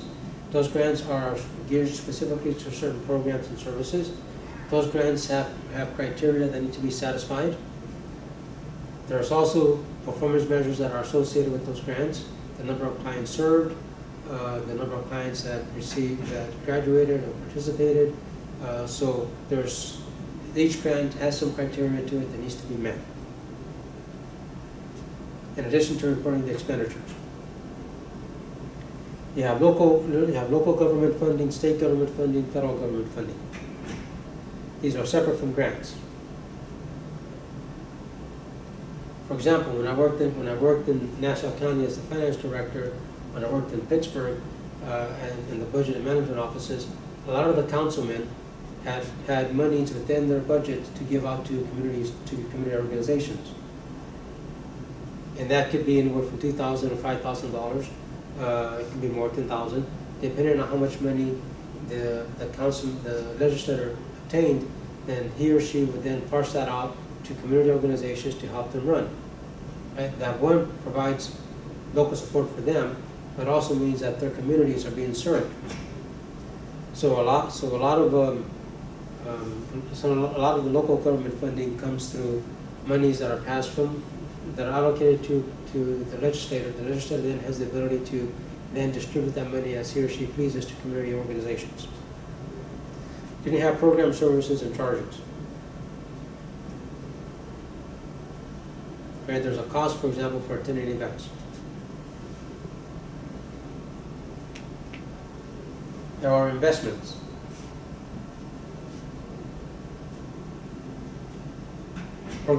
Nonprofits have the ability to get their revenue and put it into revenue-generated accounts. Those investments are then used to grow not only just investment, but also used in terms of meeting operating expenditures. So those proceeds are then reinvested within the organization. Then you have rentals and leases. Right? Some nonprofits have space that can be rented for weddings, that can be rented off for special events. There's also rental space that they can lease, and that generates additional revenue.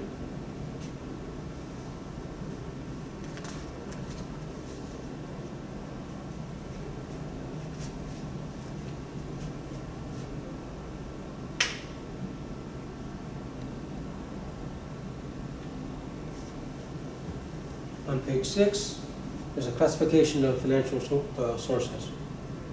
Own source revenue, or revenue that's generated by the organization. Memberships, merchandising, fundraising, individual donations. Those are own source revenue. Those revenues can then be used for whatever the organization wants, generally. If a revenue source can be utilized any way an organization wants, it can be used to fund different programs, operating expenditures, and so forth. Then that revenue source is labeled as fungible. Fungible means that there are no restrictions on how that revenue can be utilized. So in addition to own source revenue, you have external revenue. Those are endowments. Those are corporate sponsorships. Those are grants.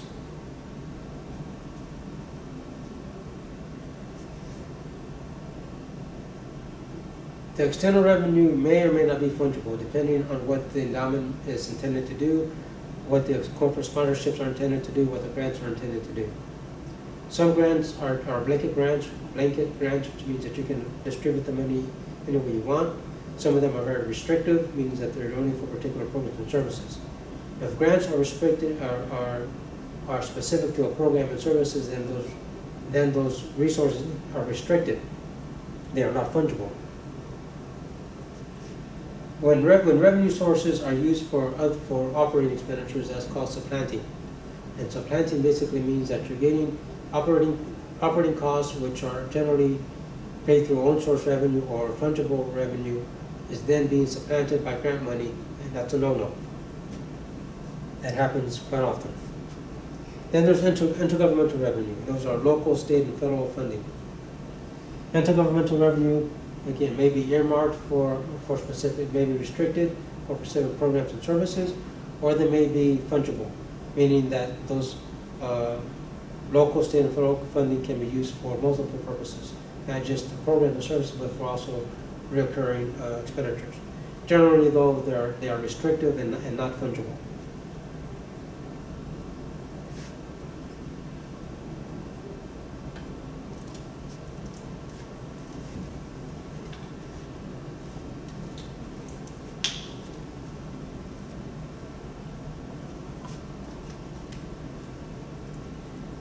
Okay, let's move on to revenue diversification, also known as revenue diversity.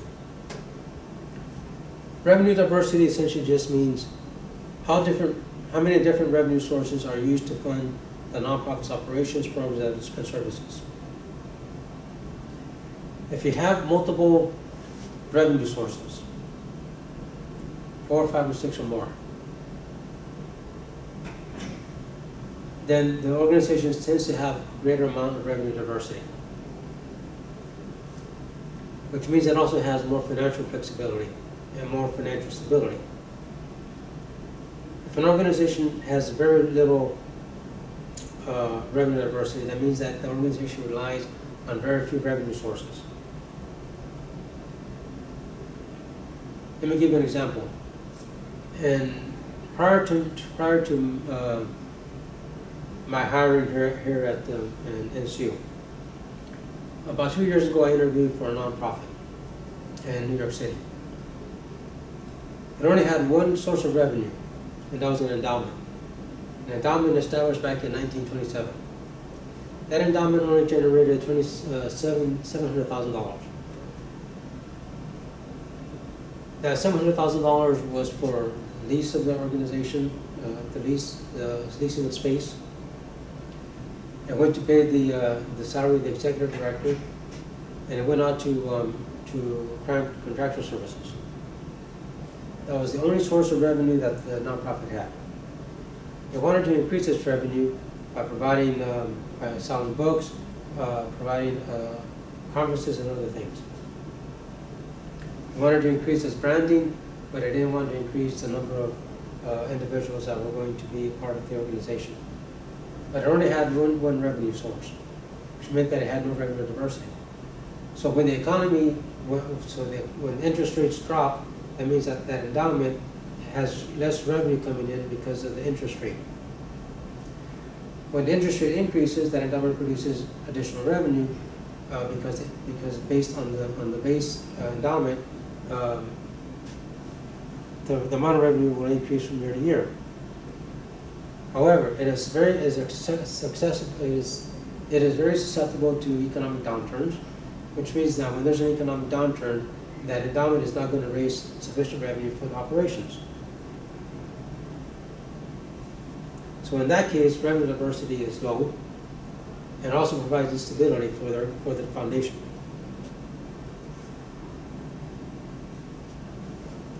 So now, how do we measure the revenue diversity? One way of measuring revenue diversity is through the Simpson Index of Diversity. It was developed back in the 1940s. So the Simpson's Diversity Index, which is I have on page 8. So graphically, it's just D minus 1 minus the sum of the percentage squared, and the percentage means the percent of revenue that each revenue source generates. There's also a standardized version of the index, which should be used more so than the diversity index. So the standardized D, or standardized diversity index, is D divided by R minus 1 divided by R. So R is the revenue sources. So if you have seven revenue sources, it's going to be 7 minus 1 equals 6 divided by 7. The denominator, R minus 1 divided by R, is the maximum level of diversity based on the number of revenue sources. So if we have 2 revenue sources, the maximum value that the revenue diversity index can take is 0.50. So if we have, so if the Simpson diversity index is 45 and the maximum is 50, the standardized index is going to be 0.45 divided by 0.50. Gives me the standardized index revenue diversity. And essentially that is the percentage of the maximum that is achieved.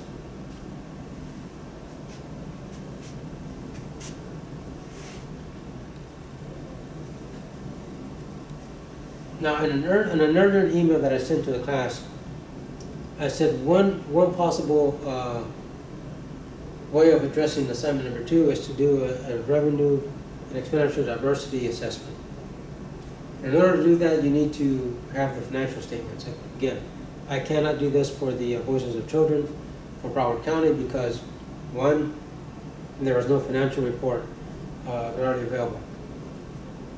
So I used the Covenant House. And so on page number, on slide number 9,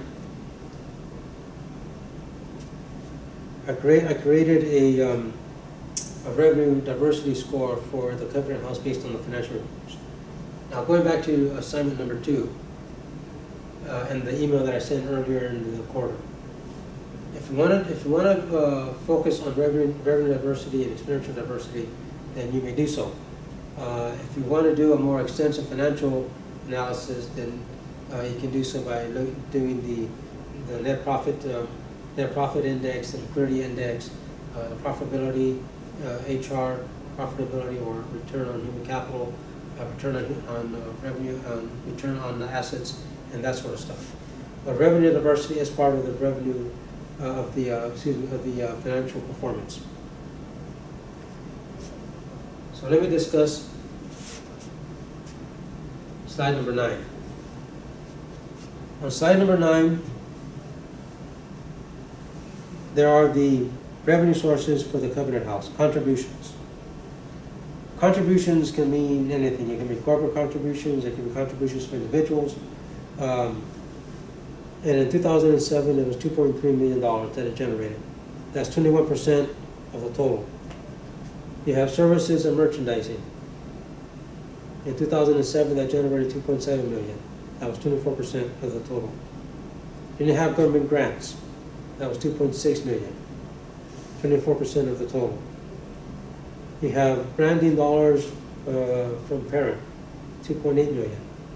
You have special events revenue. And again, special events revenue is part of the fundraising. That can be, special events can be, hosting a golf tournament. It can be having special banquet dinners. It can be having conferences. It can be a host of things. So special revenue in 2017 was $542,000. Then you had interest and dividends. And interest and dividends is interest as opposed from investments. That was only $5,000.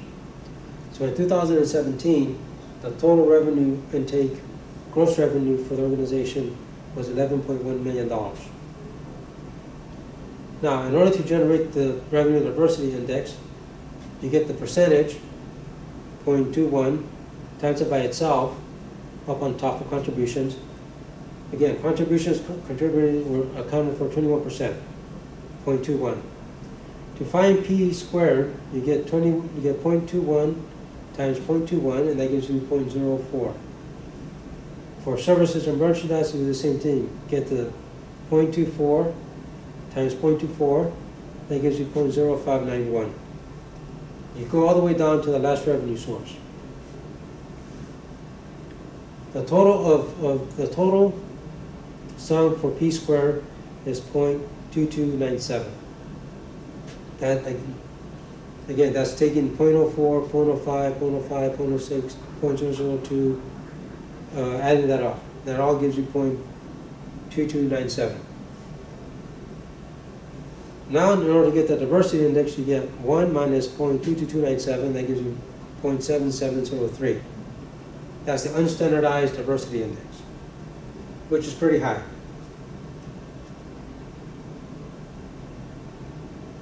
Now, in order to get the standardized index, there are 7 revenue sources. Remember the formula of the standardized is going to be D, or 1 minus the sum of the percentage squared, divided by R minus 1, divided by R. So to get the denominator, it's going to be R minus 1 is 6, and R is going to be 7.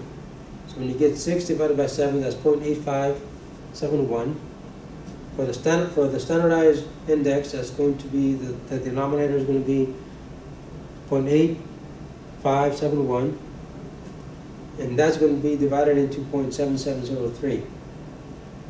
So the standardized version, the standardized index is 0.8987. Which again is pretty high. Now, in order to see whether the revenue diversity is increasing or decreasing, you have to benchmark it. There has to be a baseline. Now, because the Covenant House provides financial reports, there's a financial report for 2016 to 2017. So there's an opportunity to assess the revenue diversity growth from year to year.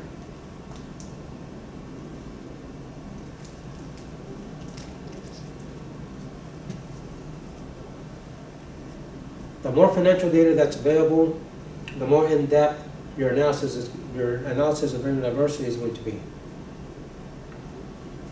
That is useful to see how the revenue composition of the organization is changing from year to year. So you can see, for example, the growth in contributions or the decline in contributions. You can look at the increase or decrease in services and merchandise. You can see how each increase or decrease from year to year influences the revenue diversity of the organization. Ideally, you want revenue diversity to increase.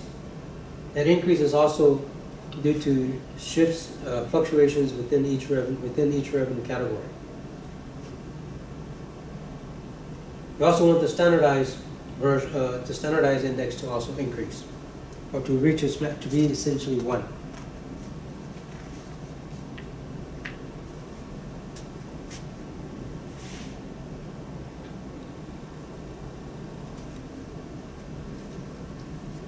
So key questions for revenue diversity. What is the level of revenue diversity? Is it high or low? In order to answer that adequately, you have to do three or more years. Right? Because 1 year can be a high index for one particular year can be that you had excess revenue of one particular revenue item. That one increase in revenue may be an anomaly. It may be that there's revenue that should have came in the previous year but was not reported to the current year, and so that increase in revenue diversity may be due to an unusual, atypical financial period. So in order to have a better assessment of the level of revenue diversity, it should be done for 3 or more years. Now, the higher the index, the higher the revenue diversity, the more financial stability the organization tends to have. That means that each revenue source is equally distributed. So that means you have a very good mix of revenue sources that are fungible, meaning that they can be allocated across programs and for multiple purposes. You have non-fungible revenue sources, which means that those sources are restricted, and they're restricted per particular use or particular program and services used for a particular purpose. And again, greater revenue diversity tends to provide greater financial flexibility and greater financial stability.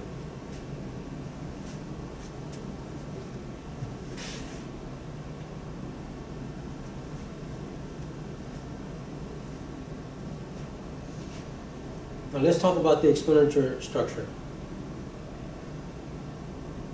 On the expenditure side, you have administrative expenditures, you have program and services expenditures, you have expenditures associated with materials and supplies, you have expenditures related to rentals and leases, you have utilities, you have professional services and contracts,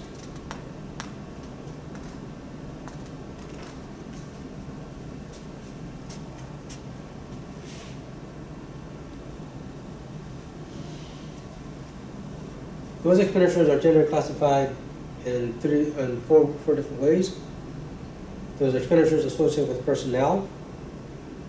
You have expenditures related to other than personnel services, OTPS.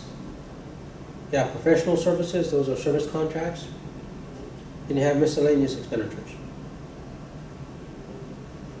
And within personnel expenditures, you have salaries, you have professional development, you have benefits, but you may have tuition reimbursement, anything associated with personnel. Other than personnel services are your supplies, your materials, your utilities, your insurance, your rentals, your leases. Professional services, as I mentioned, are service contracts. Those can be for printers, those can be for hiring consultants, those can be contracting a third party. Then you have miscellaneous expenditures. Miscellaneous expenditures can be anything else.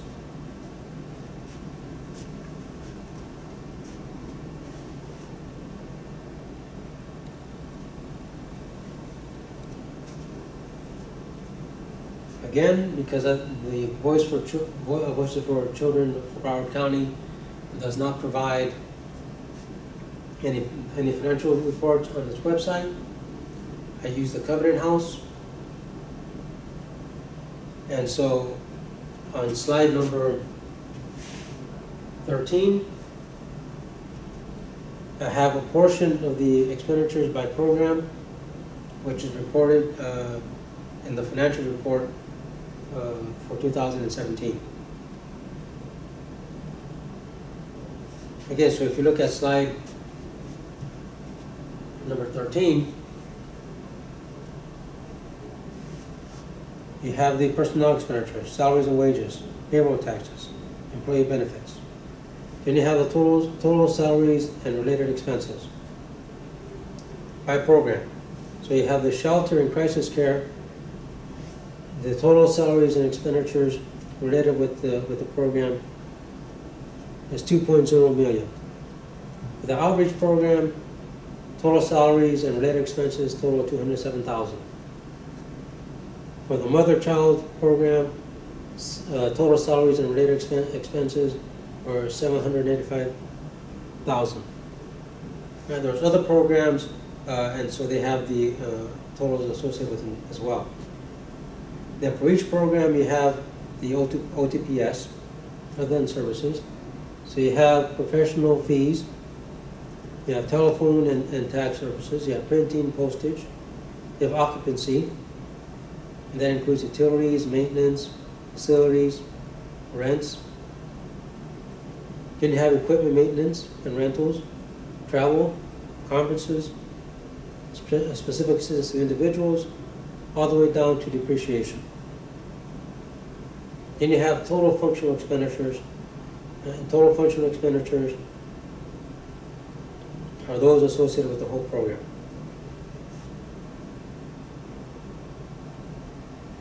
So for the shelter and crisis care program, you had a total of $4.8 million. The outreach program, you had a total of $235,000. For the mother-child program, you had $1.1 million.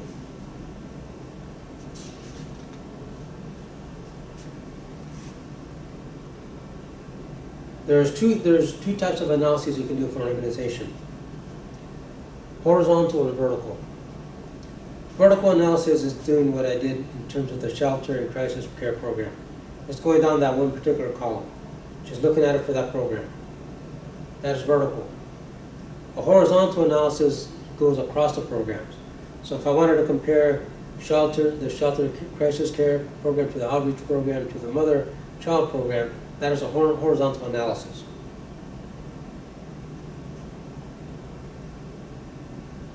So you can do expenditure, it also applies for the revenue side. On the revenue side, you can do a horizontal analysis, you can do a vertical analysis. So you can create a horizontal expenditure index or horizontal revenue index. You can also create one that's vertically. Look at whether you decide to do a horizontal or vertical analysis of an organization. Depends on what the purpose of your analysis is. I tend to do more vertical analysis because I want to see how each program is functioning.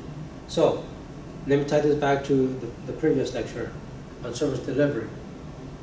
If you want to see whether a program is accomplishing its goals and its mission, and whether the program is performing well financially, then you want to do a vertical analysis, because you want to see how each program compares to each other, and how one particular program is doing over time. That requires a vertical analysis. And if you're looking at the service delivery model, the service delivery model can be created by each program, but also can be done for the whole organization. Again, it depends on what the purpose of the analysis is going to be. I tend to focus on vertical analysis primarily because I want to see how well the organization is functioning in terms of service delivery by program. If a particular program is not functioning the way it's supposed to be, then there's something wrong with that one program. Right? If you're doing a vertical analysis by program.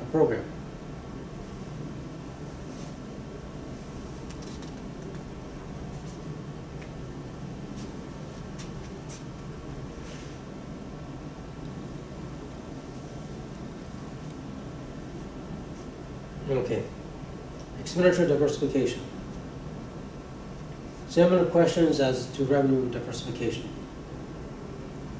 What is the level of expenditure diversity?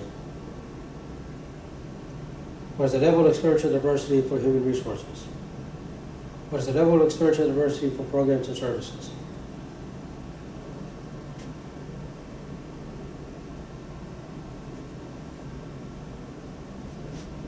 When you look at the expenditure diversity by personnel, you want to see the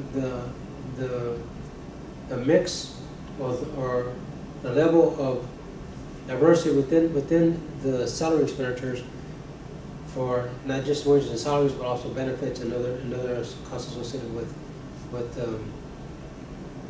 personnel. It can be training, person development, that sort of stuff.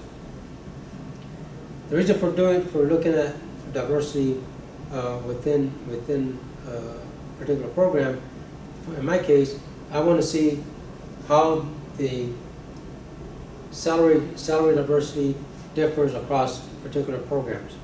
So there may be some programs that have higher costs associated with personnel development, professional development, or associated with health and benefits.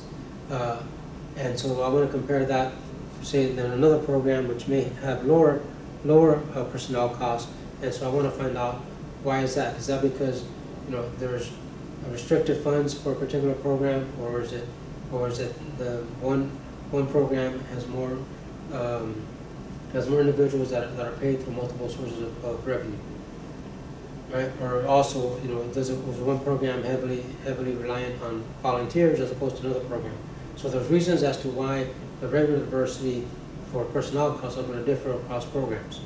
And the question is, why is that the case? And is it important for understanding how the organization is managed, and what are the consequences in terms of turnover, what are the consequences in terms of service delivery? The level of expenditure for programs and services is similar. Right? How different are the programs in terms of operating costs And why is it some programs have higher costs than others, right? Because that's also going to influence the financial performance of each program. It's going to influence the cost of service. And so there's other implications as to how the expenditure structure by program and its diversity has on the performance of the organization, performance in terms of cost of service, performance in terms of efficiency, performance in terms of the allocation of revenue, the allocation of revenue based on expenditures. It also has implications for expenditure control. Right? If the organization is going to go through some revenue decline, a decrease in revenue growth, then where can you reduce expenditures? Right? And one of the places where you want to find out is the diversity. Look at the expenditure structure of a program, look at its diversity, and then figure out whether or not there are expenditures within a particular program that can be reduced in order to make sure that the revenues are going to still exceed expenditures. So conducting an expenditure analysis in terms of diversity and structure is very important in terms of managing not just the finances, but also managing the programs. Because you don't want to reduce expenditures in a program that is thriving and it's meeting its goals and objectives, right? Because that's going to then decrease the efficiency and decrease the effectiveness of the program if you start cutting things where you shouldn't be cutting because you didn't conduct an analysis of why the revenue structure is more diverse than another program. So understanding that is very important. Okay. The next slide.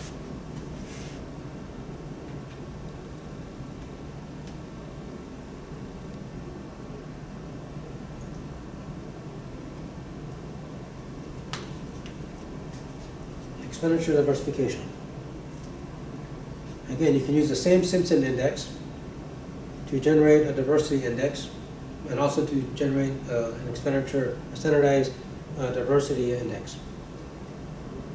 So if you look at slide number 15, the diversity index, the unstandardized diversity index is the same. D equals 1 minus the sum of proportions squared. The standardized index, what I did was just substitute the E for an R. So that's going to be, to obtain the standardized index coefficient, essentially means 1 minus the sum of proportions squared, or D, divided by expenditures, the number of expenditure items, minus 1 divided by the number of expenditures. Again, if you have 7 expenditure items, it's going to be 7 minus 1 equals 6, divided by 7, which is the total number of expenditure items.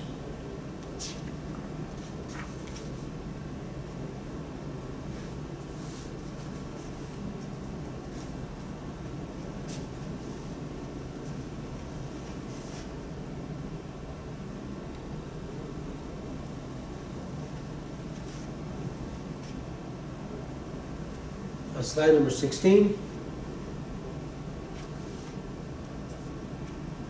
I look at just the shelter and crisis care, and in terms of personnel expenditures, I look at total salaries and wages, payroll taxes, and employee benefits. Those are the 3 expenditure items that the covering house reports for total personnel-related expenditures. So in 2017, salaries and wages for shelter and crisis care totaled $2.4 million, and that represents 79% of the salary expenditures. Payroll taxes were $202,000, and that's 7%. And have employee benefits, $450,000, and that is 50%. Now, to arrive at to calculate the diversity index, you get 0.79 times it by itself. That is 0.6194. Then you get 0.07 times it by 0.07.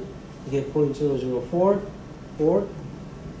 And then lastly, you get the employee benefits, which is 0.515 times it by itself.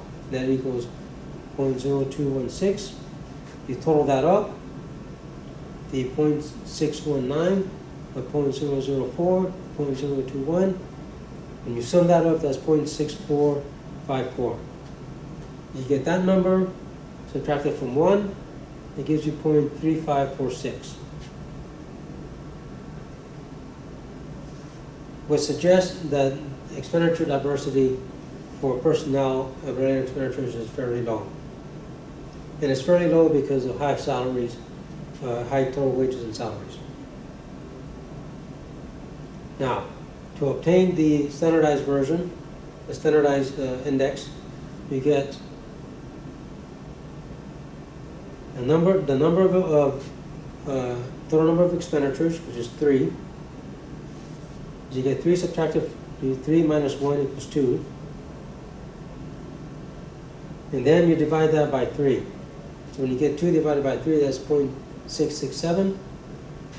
That is the denominator for the standardized diversity index. And then you get 0.3546 divided by 0.6667. That's going to give you 0.5319. Which suggests that diversity is somewhat moderate.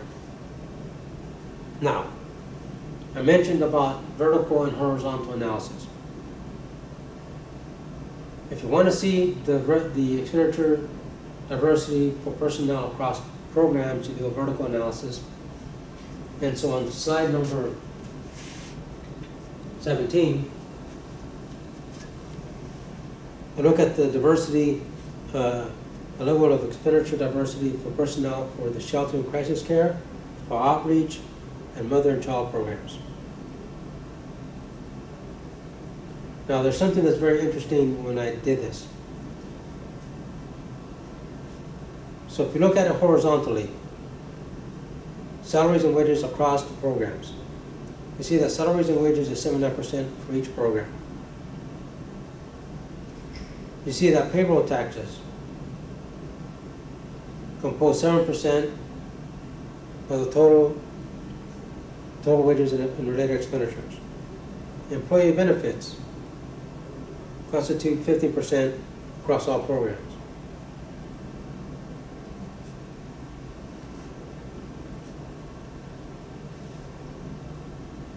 When you calculate the diversity index,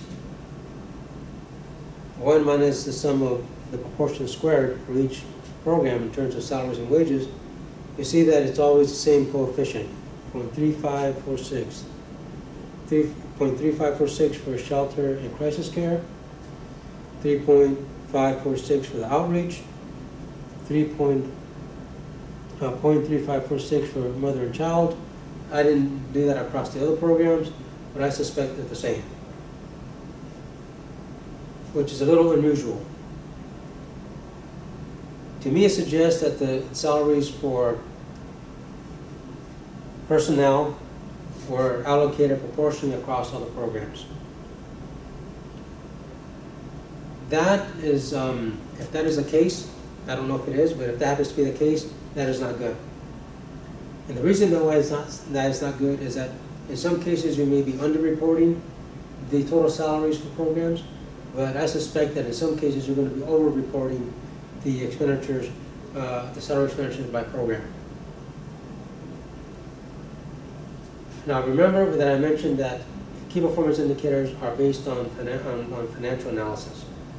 The number of financial resources used per program. So if you talk about efficiency, and if you're talking about some programs are overestimating personnel costs, that means that you're going to lower the efficiency of that program. So over-reporting lowers the efficiency. Under-reporting for some programs is going to increase the efficiency because you have less financial resources being reported for that program. And so a proportional distribution of salaries across programs is not good, because those indices, those key performance indicators, are not accurate. They're going to be high and low depending they're going to be high for some programs that really have very lower personnel expenditures. They're going to be low for those programs that have high expenditures, but because the expenditures are distributed proportionally, then those indexes are reliable and valid.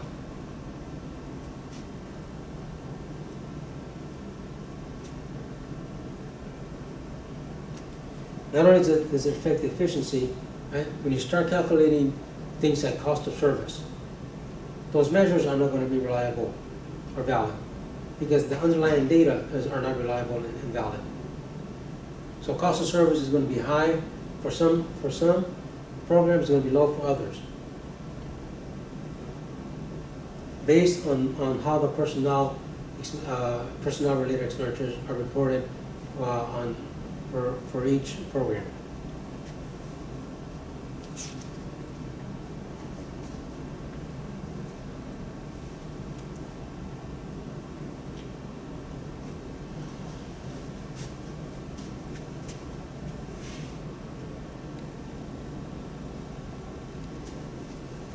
On slide 18, what I do, I take the diversity for OTPS. There's all the operating expenditures minus the expenditures for personnel.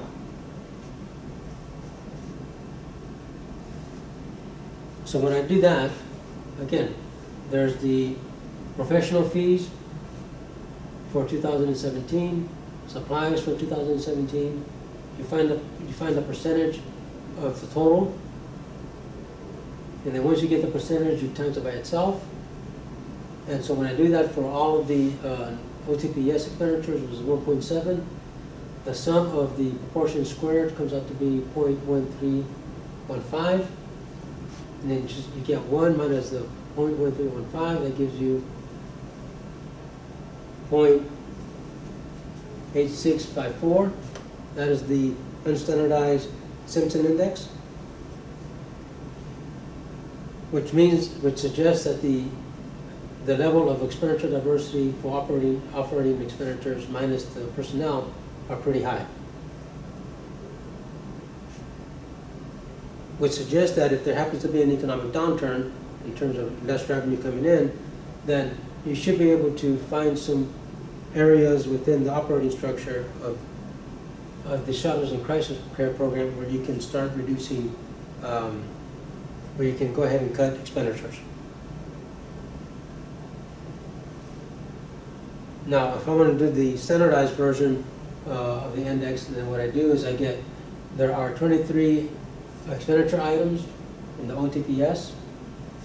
So because there's a total of 23, when I get E minus 1, that equals 22. So when I get 22 divided by 23, that gives me 0.9564, and that is the denominator for the standardized index. So then I get the 0.8685 for the unstandardized. You divide that by the 0.9565, and that gives me a standardized index of 0.980.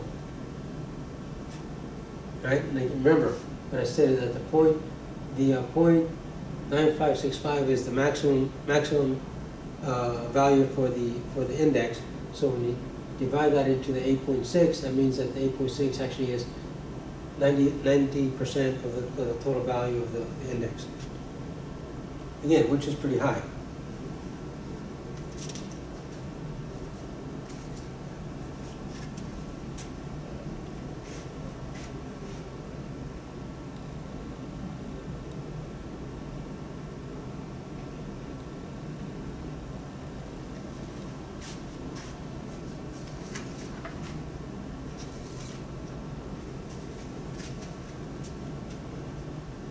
On slide 19, what I did was that I did something which is more appropriate to do, and that is I looked at I got the total expenditures for the shelters and crisis care program.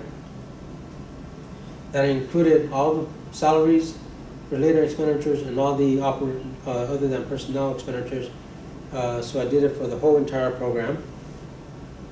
And so now you notice that salaries, total salaries and wages of 2.4 million for 2017 are actually 50% of the total expenditures.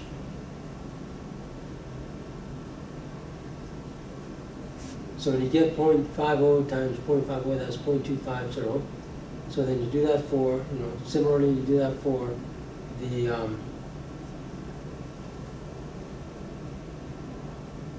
for each expenditure item, right? You go all the way down. So when you multiply each proportion by itself, the sum of that is 0.271. And then for the unstandardized version, what you do is you get the 1 minus the 0.2781, and that gives you 0.72. 19. Which again suggests that it's pretty high.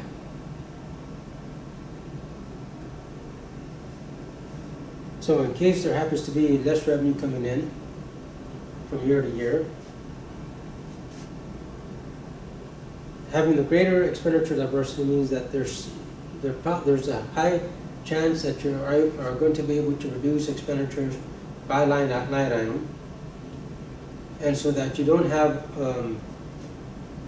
that may be reducing salaries, reducing people, or it may be that you're going to reduce other types of expenditures if they're not needed.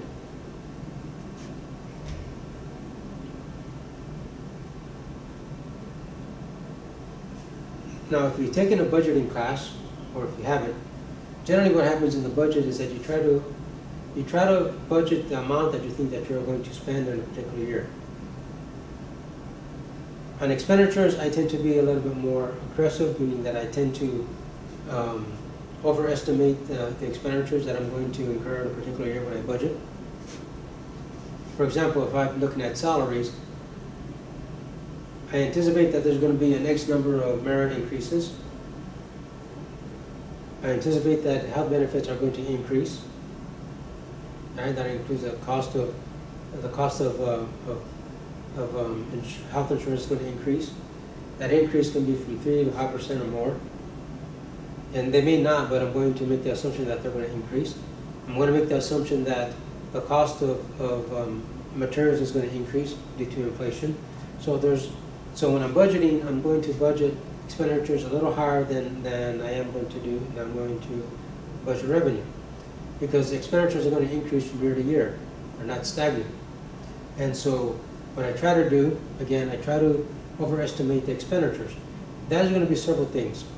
One, in terms of a budget allocation, if there happens to be a line item that's going to exceed the expenditure, that means I can reduce I can reduce the budget amount from one line item and transfer it over to the other, so that I'm going to stay within that program, so that the total of expenditures is not going to decrease necessarily, but within the line items within that budget, the line items are going to decrease based on my ability to go ahead and make adjustments. Now, given that I tend to overestimate the expenditures for supplies and materials and for personnel, if there happens to be a downturn in revenue, I know where I have the increases and under the amount of increase from the previous year, so then I can go ahead and decrease those allocations to be able to meet the downturn in the financial resources.